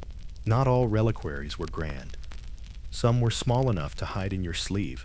By the 14th century, personal reliquaries had become quietly popular. Tiny objects worn around the neck, sewn into garments or kept in satchels hung close to the heart. A piece of bone the size of a grain of rice. A shred of cloth said to have brushed a saint's robe. A drop of oil from a shrine. They were carved into lockets, etched into pendants, set behind rock crystal or stained glass. Some were elaborately made, others plain, but all were cherished. A peasant might wear one into the fields, a soldier into battle, a midwife during childbirth, not as decoration, but as protection, presence, a silent prayer held close to the skin. These relics didn't perform public miracles. They didn't glow or weep, but they comforted in the quiet places, the roadside, the sickbed, the grave. And for many, that was the miracle. When a pilgrim reached a shrine, especially one famed for its relic, they often took something home. Not the relic itself, of course, but something touched to it, a scrap of cloth, blessed and folded, a wax token pressed against the reliquary, a small pewter badge depicting the saint, worn proudly on the cloak. These items weren't expensive, but they were priceless to the one who carried them. They were proof that the journey had been made, that the prayers had been offered, that the saint had, in some small way, been seen. Pilgrims returned to their villages with these tokens sewn into their clothes, blessed into their homes, buried into the soil for protection. Some were passed down through generations. And even after the memory of the journey faded, the object remained, a relic of a relic. Of course, not every reliquary held what it claimed. Some contained bones that were not saintly, or even human, a goat's tooth, a carved bit of ivory, horridge, a chip of wood, charred and polished, sold as a piece of the cross. And yet, people believed, sometimes because they didn't know, sometimes because they did and chose to believe anyway, because it wasn't always the object that mattered. It was the act, the kneeling, the lighting of the candle, the pressing of lips to glass, the hope stirred in the heart. Faith, after all, is not measured in grams or provenance. It lives in what we choose to carry, what we choose to love. Even if the reliquary was false, the devotion was real. Today, many reliquaries no longer live in churches. They rest in museums, encased in climate-controlled glass, accompanied by placards, numbered, cataloged, studied under white lights, photographed, restored. Their relics are often gone, lost, removed, or hidden, but the reliquaries remain. Some visitors walk past without stopping. Others linger, staring at the gold, the enamel, the tiny bones. Children press their hands to the glass, not quite sure what they're seeing. Historians take notes. Tour guides speak softly. And for a moment, the reliquary lives again. Not as a sacred object, but as a memory of a world where people believed bones could sing. In the end, what is a reliquary? Not just a box, not just a container for the dead. It is a story made of metal and light and silence. A story that says, this life mattered, this hand healed, this heart burned with faith. A reliquary is the physical memory of someone long gone, carried forward not by miracle, but by love. Even now, in a quiet church corner, or deep in a museum drawer, they wait. Luxe old, small bones, faded silk, crystal windows cracked with time. They no longer heal the sick, no longer draw crowds, but they still whisper. And if you listen, truly listen, they will tell you what they've always told the world. That faith leaves a trace, that memory has weight, that even the smallest part of us, if loved enough, can shine forever. It begins with a single moment. A woman kneels in the candlelit chapel. She has walked for miles, her shoes worn, her hands shaking. The child she carried was buried last winter. Her voice has not sung since, but tonight she kneels before a golden box. Inside, they say, is a bone from St. Agnes. She doesn't pray aloud. She doesn't cry. She only reaches out, touches the glass. Just once, but she exhales deeply, fully, for the first time in months. Her chest eases, her breath steadies, her shoulders soften. And when she rises, slowly, carefully, she leaves the chapel with her head held just a little higher. That was the miracle. Not a sudden light or angel's voice, just the return of breath, the return of peace. Relics were not medicine, but they were healing. In a world where illness came suddenly and stayed for years, where few understood the body's workings, and fewer still could ease its pain, relics became the place people turned when everything else had failed. They came with rashes, fevers, tumors, blindness, bleeding, deafness, paralysis. They came with grief. They brought their wounds to the altar, pressed their limbs to the reliquary, laid tokens beside it, crutches, splints, bandages, and when they were healed, they returned the proof. Shrines often displayed these offerings. A cane once needed, now left behind, a wax model of a healed hand, a note written by a man who could now see. Even the church approached these claims carefully. Miracles were recorded in ledgers, witnesses interviewed, the cured examined. Not every healing was accepted, but enough were. Enough to keep the crowds coming, enough to give people hope. To touch a relic, or even to touch something touched by a relic, was considered powerful. It was more than a gesture. It was a meeting, where skin met holiness, where breath met eternity, where the ordinary dared to reach into the divine. People brought cloths and pressed them to reliquaries. Rings, coins, combs, tools. Anything they could carry home. Parents brought babies. The blind brought sticks. The dying brought prayers folded in handkerchiefs. Even the act of being near a relic was enough. Tide of spiritual proximity, a closeness that healed something deeper than flesh. Sometimes, there was no physical contact at all, just a gaze across a crowded church, across flickering candles, toward a reliquary glowing on the altar. That gaze was a kind of touch, and for many, it was all they needed. Sometimes, the reaction to a relic was not peace, but overwhelming feeling. People fainted. They wept uncontrollably, shook, cried out, collapsed, spoke in tongues, trembled in ecstasy. Some entered trances, others laughed. Some claimed they saw visions of light, of the Virgin, of saints reaching out their hands. To modern eyes, it might look like hysteria, but to medieval eyes, it was proof. Proof that the relic worked, that the spirit was present, that the boundary between this world and the next had thinned just enough to let something slip through. There's a story of a blind man who, upon touching a relic of Saint Martin, was not only healed, but burst into song in perfect Latin, though he'd never learned it. Another tells of a woman who touched a bone and screamed, then fell silent for the rest of her life, smiling softly until her death. Some believed they were touched by God. Others weren't so sure. In the town of Hildesheim, Germany, the relics of St. Oswald were carried through the streets during a drought. It was meant to be a solemn procession. Hymns, incense, bowed heads. But something strange happened. As the reliquary passed by, people began to sway, slowly at first, then more. A rhythm spread through the crowd. Some clapped, some danced, some threw off their cloaks and twirled in the street. It was called the Saints' Dance. It wasn't joyful, it was uncontrollable. When it ended, some fell asleep for days, others could not stop moving for hours. A few became ill, but the drought ended 3 days later. Coincidence? Madness? Divine intervention? No one could say. But every year afterward, the procession was held again, and each time, the people danced. Not from joy, not from sorrow, but because when the bone passed by, their bodies remembered. In 1374, a small town in the Rhineland experienced something no priest could explain. After a relic of St. Vitus was brought out for veneration, the crowd began to move, jerking, spinning, convulsing in waves.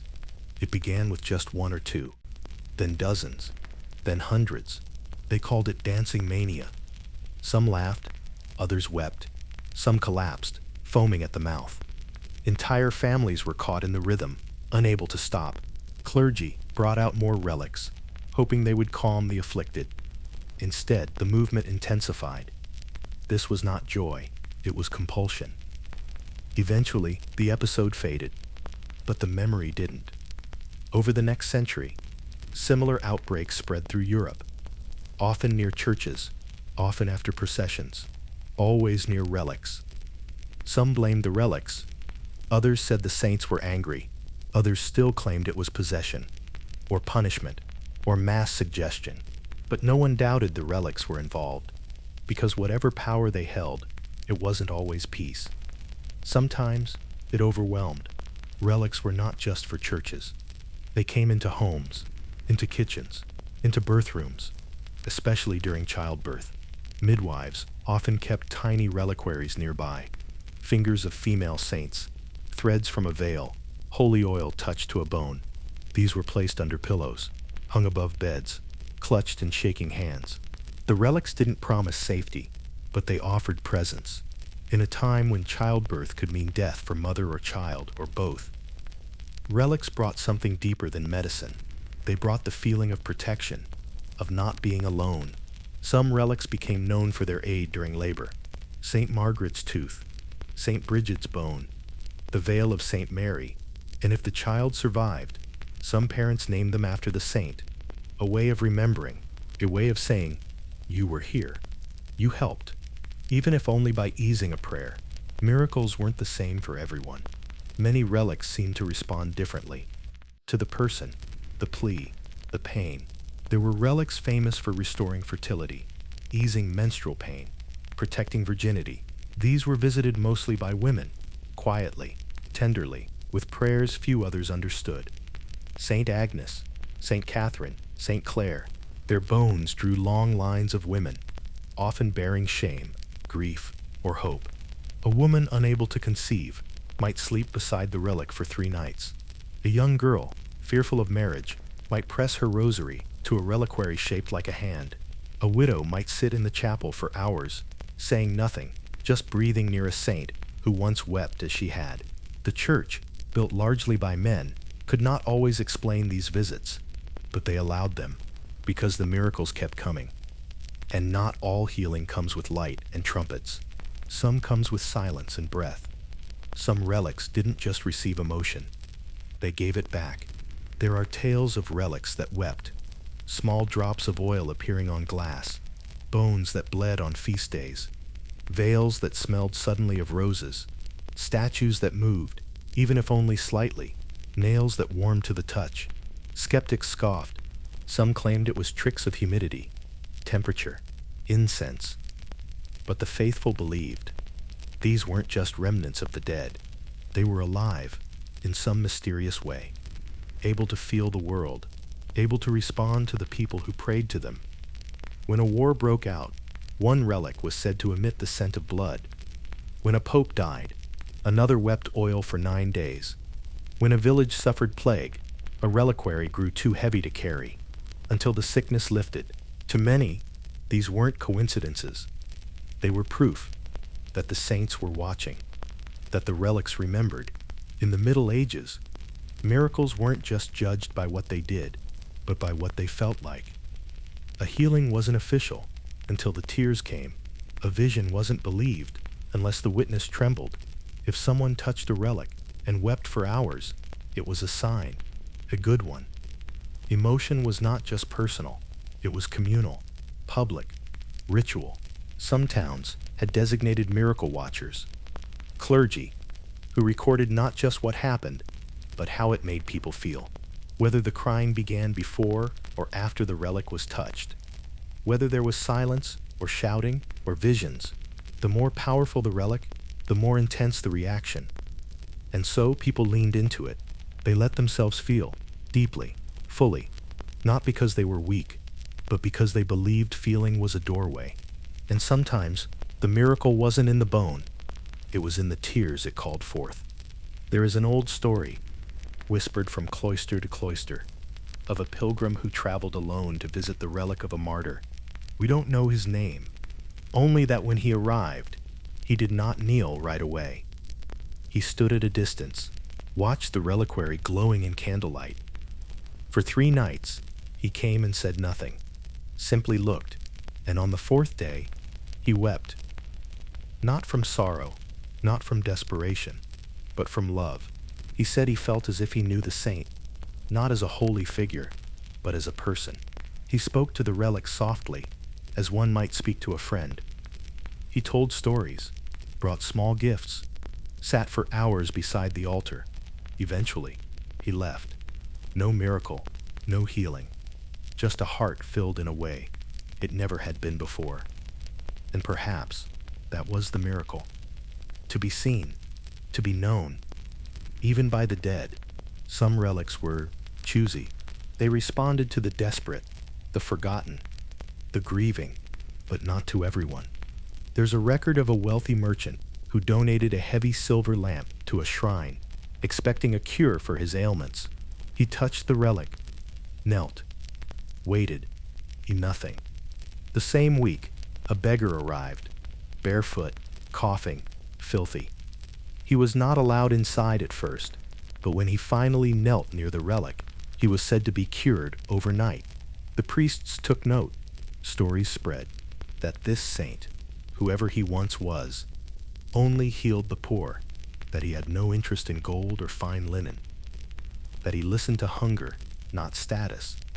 People began arriving without jewelry, dressed plainly, walking instead of riding, hoping to appear poor enough to be chosen.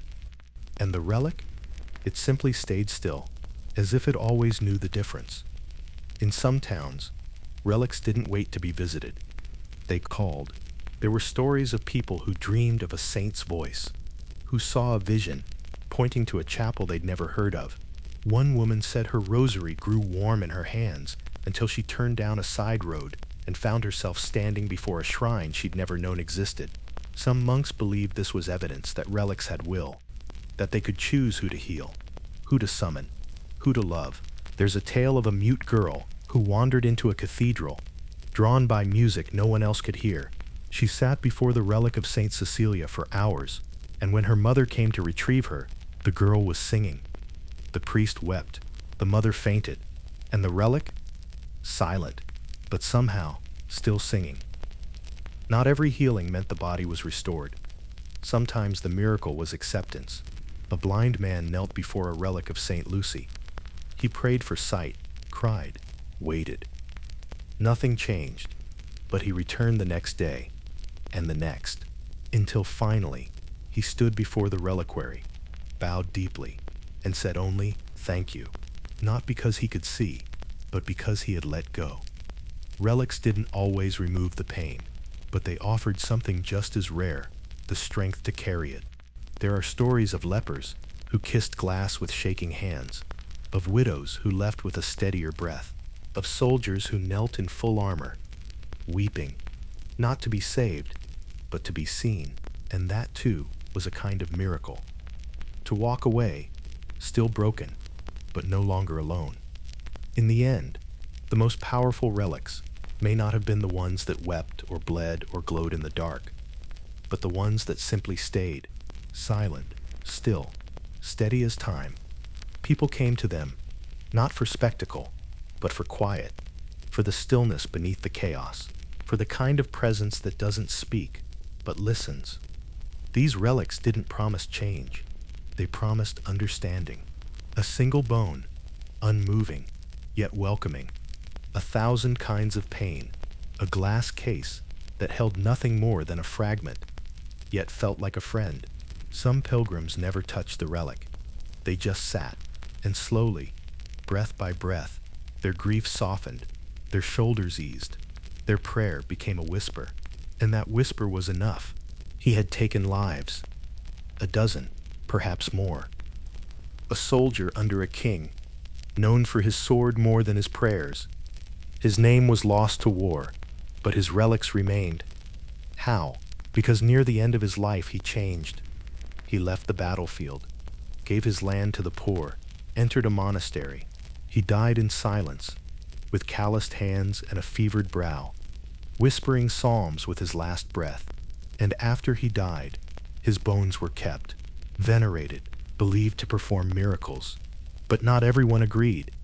Some argued that saints should be spotless, that a man who spilled so much blood could not become sacred. Others said it was precisely because he had changed that his bones mattered. He was a saint not in spite of his past, but because of it. And so, his bones stayed on the altar, half war, half wonder. Just like the man, not all saints had stories. Some relics arrived without names. Bones dug from the catacombs, teeth wrapped in linen, fragments passed from church to church with only the word martyr carved into a plaque. No history, no miracles, just the assumption that someone holy had once worn that flesh, and so they were given names. Saint Felicitas, Saint Aurelius, Saint Clementina. Invented? Perhaps, but not to deceive, rather to honor, because even unnamed bones deserved love. Still, questions lingered. Some relics were later discovered to be from animals. Others turned out to be the remains of forgotten criminals, repurposed as holy. Some scholars began to ask, if we don't know who these bones belong to, can they still be sacred? And yet, the candles kept burning, because maybe the name didn't matter. Maybe faith could fill in the gaps. Relics didn't just live in chapels. They lived in power. A bishop needed prestige to rise, so he acquired a relic. A king sought legitimacy, so he commissioned a reliquary. A small town begged for papal favor, so they forged a fragment of a saint and sent it as a gift. And when two cities claimed the same relic, the arguments were rarely theological. They were political. Pilgrimage traffic meant money. Miracles meant fame. A saint in your cathedral meant control over hearts, over history, over narrative. Some relics were authenticated, with stories that shifted depending on who was asking. Visions. The visions conveniently occurred at the right time. Bones were said to glow when inspected by the right cardinal. It wasn't always lies, but it wasn't always truth either. It was something in between, holy and human. Some saints didn't behave like saints. There were relics of men known for cruelty, women rumored to be prideful or vain, mystics accused of heresy before later being canonized. And yet, there their bones sat, encased in gold, touched by pilgrims, believed to heal. Take Saint Wilfrid, a bishop known for lavish spending, sharp temper, and bitter feuds with other clergy. Yet his tomb drew pilgrims by the hundreds. His bones were said to cure madness. Or Saint Christina the Astonishing, who reportedly levitated, flung herself into ovens, and was once chained to keep her from floating off during Mass. Madness? Miracle? The line was thin, but the bones were venerated, because sometimes holiness didn't look like peace. Sometimes it looked like chaos that pointed toward God. There were times, uncomfortable, whispered about times, when miracles seemed a little too convenient. A church was losing pilgrims. Donations had slowed. Repairs were needed. And suddenly, the relic bled. Just a few drops, enough to draw attention. The next week, the church was full. The miracle was recorded. Pilgrims returned. The walls were restored. Coincidence? Divine timing? Or something else? We'll never know. But it happened more than once. And not all clergy were innocent. Some used relics to manipulate, to frighten, to sell indulgences, blessings, or spiritual favors. A few were caught, relics found to be fake, miracles staged, oils added to simulate tears. But even then, some believers stayed, because the miracle they needed wasn't in the glass. It was in the hope. And hope, once born, doesn't easily die. Martin Luther was not gentle with relics. To him, they were distractions, symbols of a church bloated with wealth and corruption. He counted, with no small sarcasm, the dozens of nails from Christ's crucifixion, the multiple skulls of the same saints, the supposed feathers from the wings of the Archangel Gabriel. It was absurd, he said. Worse, it was deception. He wasn't alone. As the Reformation took root, relics became targets. Reformers mocked them from pulpits, wrote pamphlets exposing false miracles, called relics dead bones of dead men. To the faithful, this was heresy. To reformers, it was liberation. Relics were smashed, burned, buried, their gold reliquaries melted, their contents thrown into rivers. And yet, some people hid them. Old women in remote villages wrapped bones in cloth and buried them under floorboards. Monks smuggled relics across borders. A few were passed down, quietly from hand to hand, family to family, because even as the world shouted fraud, someone still whispered faith. In Zurich, during the iconoclasm, church doors were flung open and statues pulled down. Relics were dragged from their niches and hurled into bonfires in the square. People watched. Some cheered, others stood silent. A woman was seen weeping beside the flames, clutching her rosary. When asked why, she said only, "That bone watched over my son when he was sick." They told her it was superstition, but she kept weeping. The relic was gone by morning. So was the reliquary. Its gold likely recast into coins or candle holders. But the story of the weeping mother remained. And years later, children in that village were still told to be quiet when passing the square. "Listen," the old one said, "you can still hear the saints." Not all defenders of relics were innocent, and some, years later, confessed. One monk, old and blind, near death, spoke of a relic he had guarded all his life, a supposed tooth of St. Peter. It had drawn thousands. He had believed in it, prayed over it, and yet, in his final hour, he admitted he knew it was false. A dog's tooth, discovered in a pile of bones, wrapped in silk, blessed and revered. "I thought it would help people believe," he whispered. And it did. No one punished him. No one shamed him. The relic was removed, quietly, without ceremony. But the chapel remained open, and candles still burned, because maybe, they said, even a false relic can become sacred through love. There were saints whose stories no longer fit the world around them. Saints once praised for self-flagellation, starvation, violent visions. Saints who claimed to have fought demons or received wounds from angels. Saints whose relics caused screaming fits, strange weather, fainting spells. Over time, these stories felt uneasy, and so some relics were retired, placed in museum drawers, moved to smaller churches, gently removed from public veneration, but they weren't destroyed.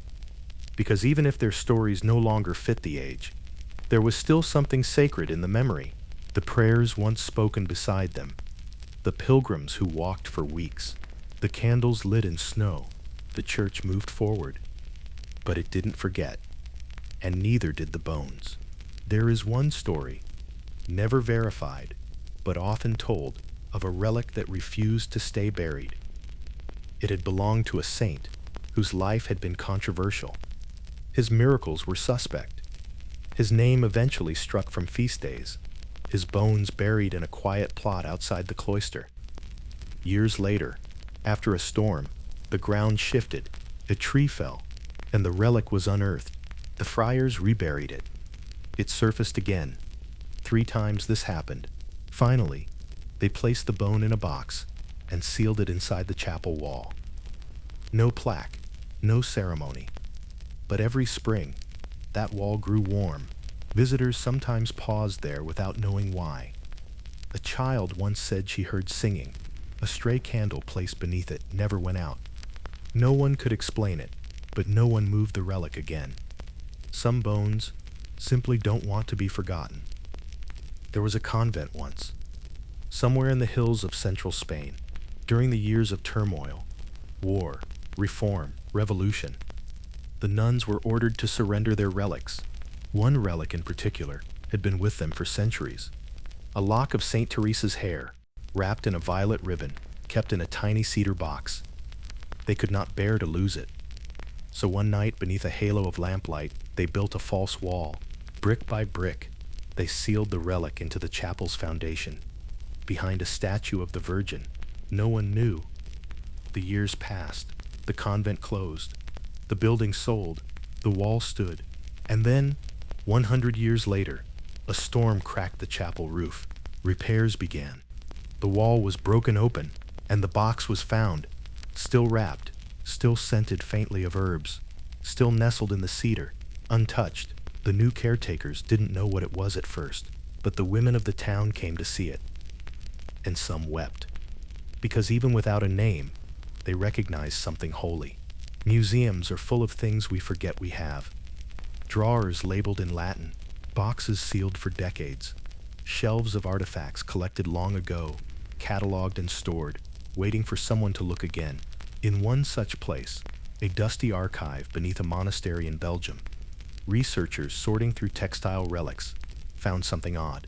A small packet, fragile linen, tied with twine.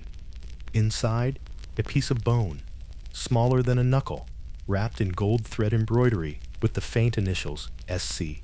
There was no record of it, no matching entry, just a note pinned to the edge of the cloth that read, "She was ours." No one knows who she was, but the bone was cleaned, placed in a new reliquary, not labeled, not displayed, just kept. Near a window, in a corner alcove, candles are sometimes left beside it, and the caretakers say visitors often pause there without knowing why. Not all relics were paraded. Some seem to prefer silence. There's a tale from an abbey in northern France of a reliquary that was never opened in public.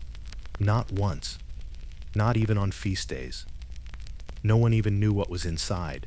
Only the abbot knew, and he never spoke of it. Just tended to it daily. Lit a single candle. Sat beside it in prayer. The monks asked, over the years, but he always smiled and said, "It is enough to be near." When he died, the new abbot considered unveiling it, but the candle kept burning. The prayers continued, and the reliquary stayed closed. To this day, it sits in the same place. Plain wood, no gold, no label. But the silence around it feels full, like something breathing. There are relics with ruined reputations, once believed, then exposed, discredited by historians, proven false, and yet still visited. One such relic, a bone once thought to be from St. Thomas, was proven to be centuries too young. The church removed the plaque. The official status was revoked. But the locals, they kept coming. Mothers still brought their children. Couples still lit candles. Old men still knelt with trembling hands. Because the truth about the bone didn't erase the truth of the memories. The years of healing, of prayer, of presence, and maybe that's what relics are, in the end. Not facts, not names, not even bones, but containers of meaning. And some meanings are too deeply held to ever be taken away. There are no processions now, no carts with golden reliquaries rolling through cobbled streets, no throngs of pilgrims kissing the glass, no relic parades beneath velvet canopies. But relics haven't disappeared, they've simply changed. Now they're pressed between book pages, hung from rearview mirrors, worn in lockets, stored in drawers, carried in the heart, a photograph, a wedding ring, a letter with a smudge of handwriting. Each one saying, "This mattered, this lived, this still speaks." We don't call them relics, but they are pieces of people we've loved, fragments of moments we refuse to let go of, bone wrapped in memory, hair tangled with prayer. In that way, we all keep reliquaries, and every time we light a candle, whisper a name, or trace a memory with our fingers, we are pilgrims still. Not far from the noise of traffic and tourists, there's a small chapel tucked between apartment blocks. No signs, no schedule, just a narrow door and quiet stone. Inside, dimness, cool air, and a tiny altar. On it sits a reliquary. Modest, unmarked, a single candle always lit beside it. Most people walk past, but some step in. They sit, whisper, cry, light a candle, leave quietly. No miracles are claimed here. No brochures or holy water, but people come, as if drawn by something they can't explain. An old man tends the chapel. He doesn't speak much, just nods, trims the wick, and smiles when someone lingers too long. He once said, "It's not about the bone, it's about remembering how to kneel." Yes, airports have chapels, hidden between terminals, past the blinking lights of vending machines. There's often a room labeled simply meditation or prayer. In one such room, quiet, carpeted, sterile, a small glass case sits on a corner shelf. Inside it, a relic, a piece of cloth, believed to be from a saint's robe, barely noticed, not labeled with miracles or warnings, just quietly there. Every day, hundreds walk past it without knowing, but every once in a while, a traveler enters in silence, sets down their bag, presses their fingers to the glass, and breathes, perhaps between flights, or after bad news, or simply because the soul still remembers what it means to pause. Even if only for a moment, in a monastery in Italy, the body of a saint lies beneath glass. Her skin appears untouched by time, her hands folded, lips serene, eyes closed in eternal prayer. And outside that glass, iPhones, teenagers taking selfies, tourists filming, influencers uploading short reels. Had miracle saint goals, wholly preserved. It seems strange, irreverent even. But look closer. Some aren't filming. Some are weeping. A woman clutches her phone to her chest like a prayer book. A man kneels despite the crowd. A child presses her drawing to the glass. Modern devotion looks different, but it is devotion. And even in the hum of cameras, the stillness inside the case remains unchanged, unbothered, as if to say, "Come however you need, just come." It started as a tweet. A cathedral posted a photograph of a relic, an old silver reliquary, holding a scrap of St. Blaise's robe, captioned simply, "Still here, still sacred." The post was shared thousands of times. People commented with stories. "That relic saved my brother. My grandmother used to bring us there every Lent. I haven't prayed in years, but this made me cry." Soon pilgrims came, not by horse or foot, but by Uber, subway, taxi. A girl brought flowers. A man knelt in a business suit. A college student sat cross-legged with headphones on, mouthing a silent prayer. The cathedral hadn't expected this. But the relic? It had simply waited. Sometimes, faith needs only a signal, even one made of pixels. We live in a world of glass screens, glass reliquaries, both holding things we value: images, texts, memories, meaning. Some say the age of relics is over. But what is a relic really? A fragment, a trace, a piece of a life made sacred through love, loss, and remembrance. And we still keep those. We upload childhood videos, keep old voicemails, save scraps of handwriting in folders we never open but never delete. We light digital candles. We send prayer emojis. It may not look medieval, but it feels very human, because the urge remains to hold on to the sacred, to carry the past into the present, to believe, quietly, stubbornly, that something holy can still live in what's left behind. In the south of France, in a town few tourists ever find, pilgrims still walk. Not many. Not loudly. They carry backpacks, wear simple shoes, and move not in great processions, but in pairs, in solitude, in silence.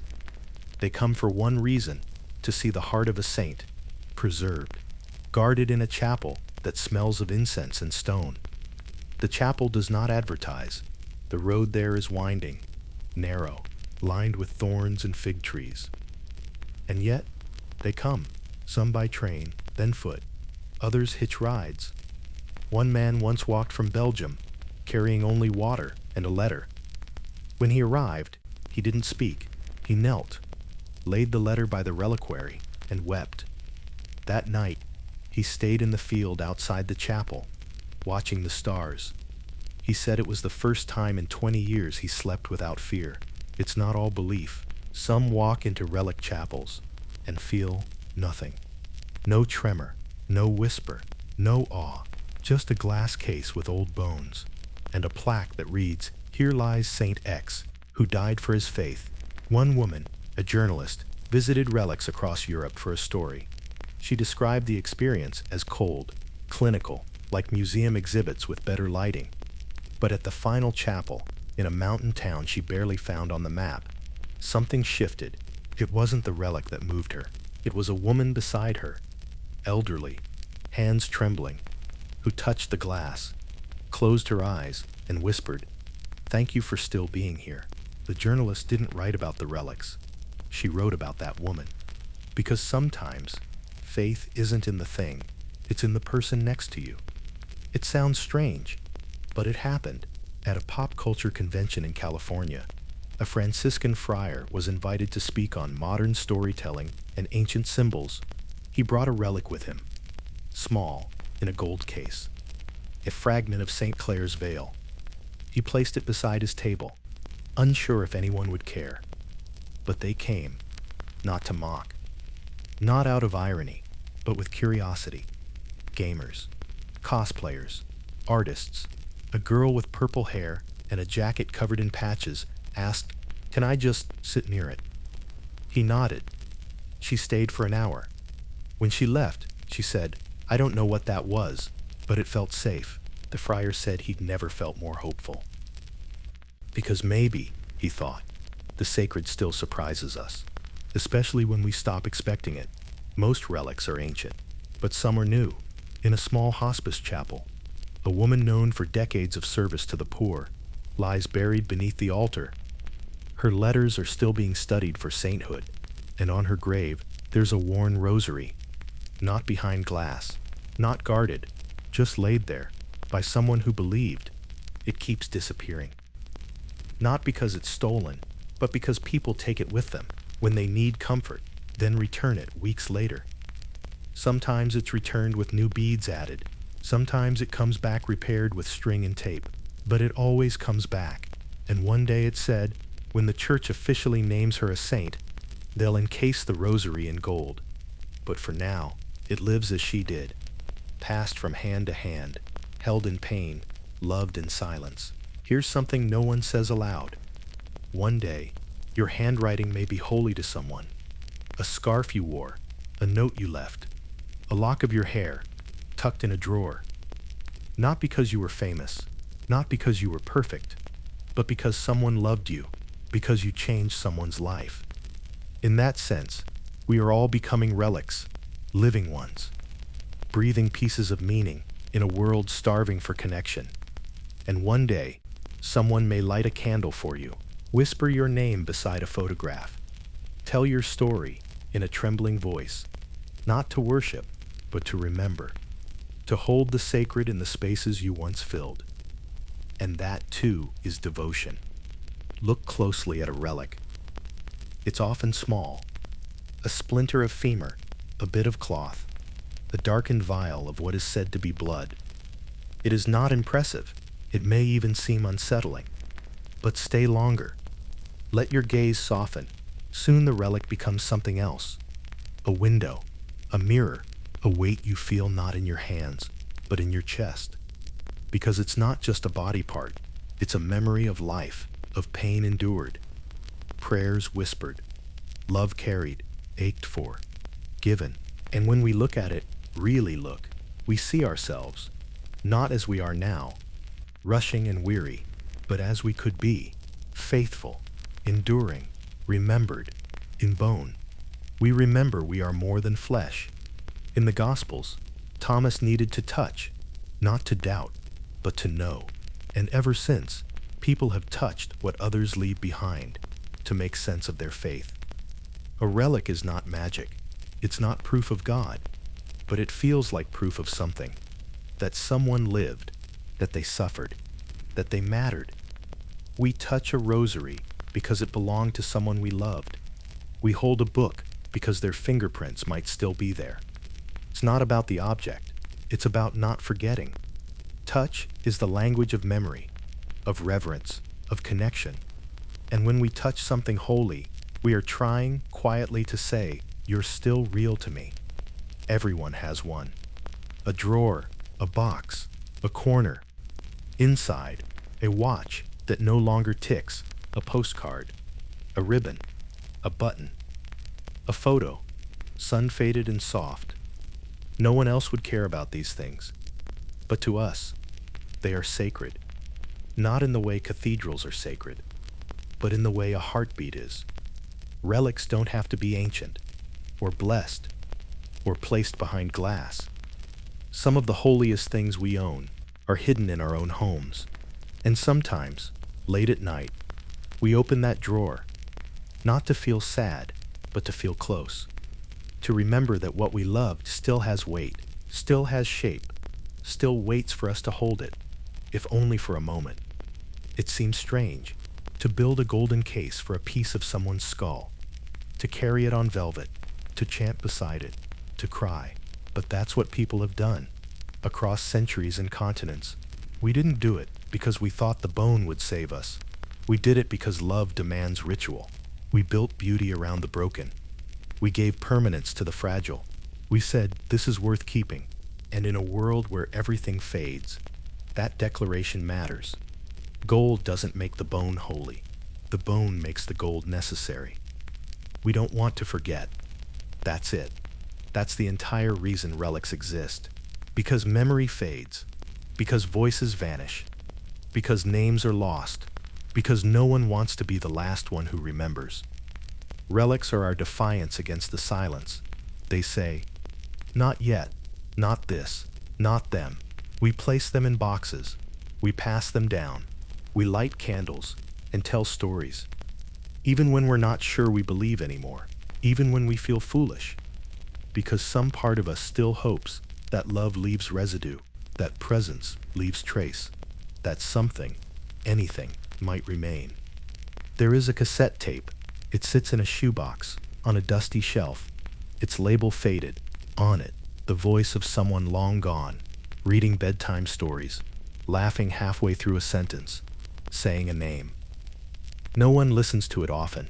It's too much, too close. But when it's played, the room becomes sacred. Time folds. Grief returns. Yes, but so does presence. For a few minutes, that voice is alive again. We don't call this a relic, but it is. Not because it's old, but because it restores. It proves what once was, and makes what still is a little more bearable. Relics weren't always relics. Before the reliquary, the fragment was just a part of someone. A bone, a robe, a tooth, a comb, common, fleshly, mundane. What made it sacred wasn't the object, it was the story, it was the loss, it was the fact that someone, somewhere, decided this mattered. Let us never forget. In that way, your grandfather's glasses might be more sacred than any ancient jawbone, because to you, they carry 1,000 memories, shared meals, quiet wisdom, Sunday afternoons, and in the end, holiness is often just love, preserved. Relics now live in museums, labeled, secured, behind glass with numbers and dates. They're protected, but no longer touched. Sometimes, people stare through the glass with reverence, sometimes with curiosity, sometimes with nothing at all, but occasionally, very occasionally, someone gasps softly, covers their mouth, steps back, because something ancient has reached them, something not on the plaque, not in the tour guide, but in the silence between. And suddenly, the museum isn't a building, it's a memory palace. One where the soul walks, gently brushing against things it never expected to feel again. One day, someone will hold a shirt you wore and feel tears rise. They'll read your handwriting and hear your laugh. They'll sit where you once sat and imagine the warmth of you still lingering. We are all becoming relics, not enshrined in cathedrals, but carried in hearts, not labeled with saints' names, but whispered in prayer. The body we live in now, imperfect, tired, aching, will one day be remembered not for its flaws, but for how it loved, for how it showed up, for how it held others when words failed. And that remembrance is a kind of sainthood. In the end, the greatest reliquary is not made of gold. It is made of memory, of the spaces we leave behind, glowing faintly after we're gone, of stories passed from voice to voice, of hands that still trace our name in the dark. And maybe that's the point of all this. Not to worship bones, but to honor love. Not to preserve the past in glass, but to carry it gently, like a candle, into the night ahead. Because even now, in a world of noise, screens, and distance, something quiet still calls to us. From a locket, from a drawer, from a chapel, from a bone wrapped in silk, and we answer softly, I remember. So here we are, at the end of a long, quiet trail of bones and silk, broken glass and trembling candles. We've walked beside pilgrims and popes, held relics wrapped in gold and ribbon, and heard the whispers of centuries echoing through cracked cathedral walls. And through it all, one truth keeps rising. We don't keep relics because we worship the dead. We keep them because we're afraid of forgetting the living, because somewhere in us, buried deep beneath the calendars and passwords and blinking screens, we know this truth, that love leaves traces, that memory has weight, that the smallest things, scraps of cloth, faded ink, the bone of a finger, can become sacred when held with reverence. And maybe we don't need to go far to find relics. Maybe the holy is already here, in the drawer you haven't opened since the funeral, in the shirt that still smells like someone who loved you, in the quiet way you hold a photo a little too long before putting it back. In you, your hands, your voice, your breath in the cold, you are someone's relic in the making, a piece of comfort they'll reach for someday, a story they'll tell with trembling fingers, a name they'll whisper beside a candle. And that's not morbid, that's miraculous, because it means we're still connected, across centuries, through silence, through bone and memory and breath. It means nothing is ever truly lost. Not really. So tonight, if you're still awake, maybe think about the things you've kept, the strange little items that no one else understands. Let them be sacred. Let them be proof that you loved.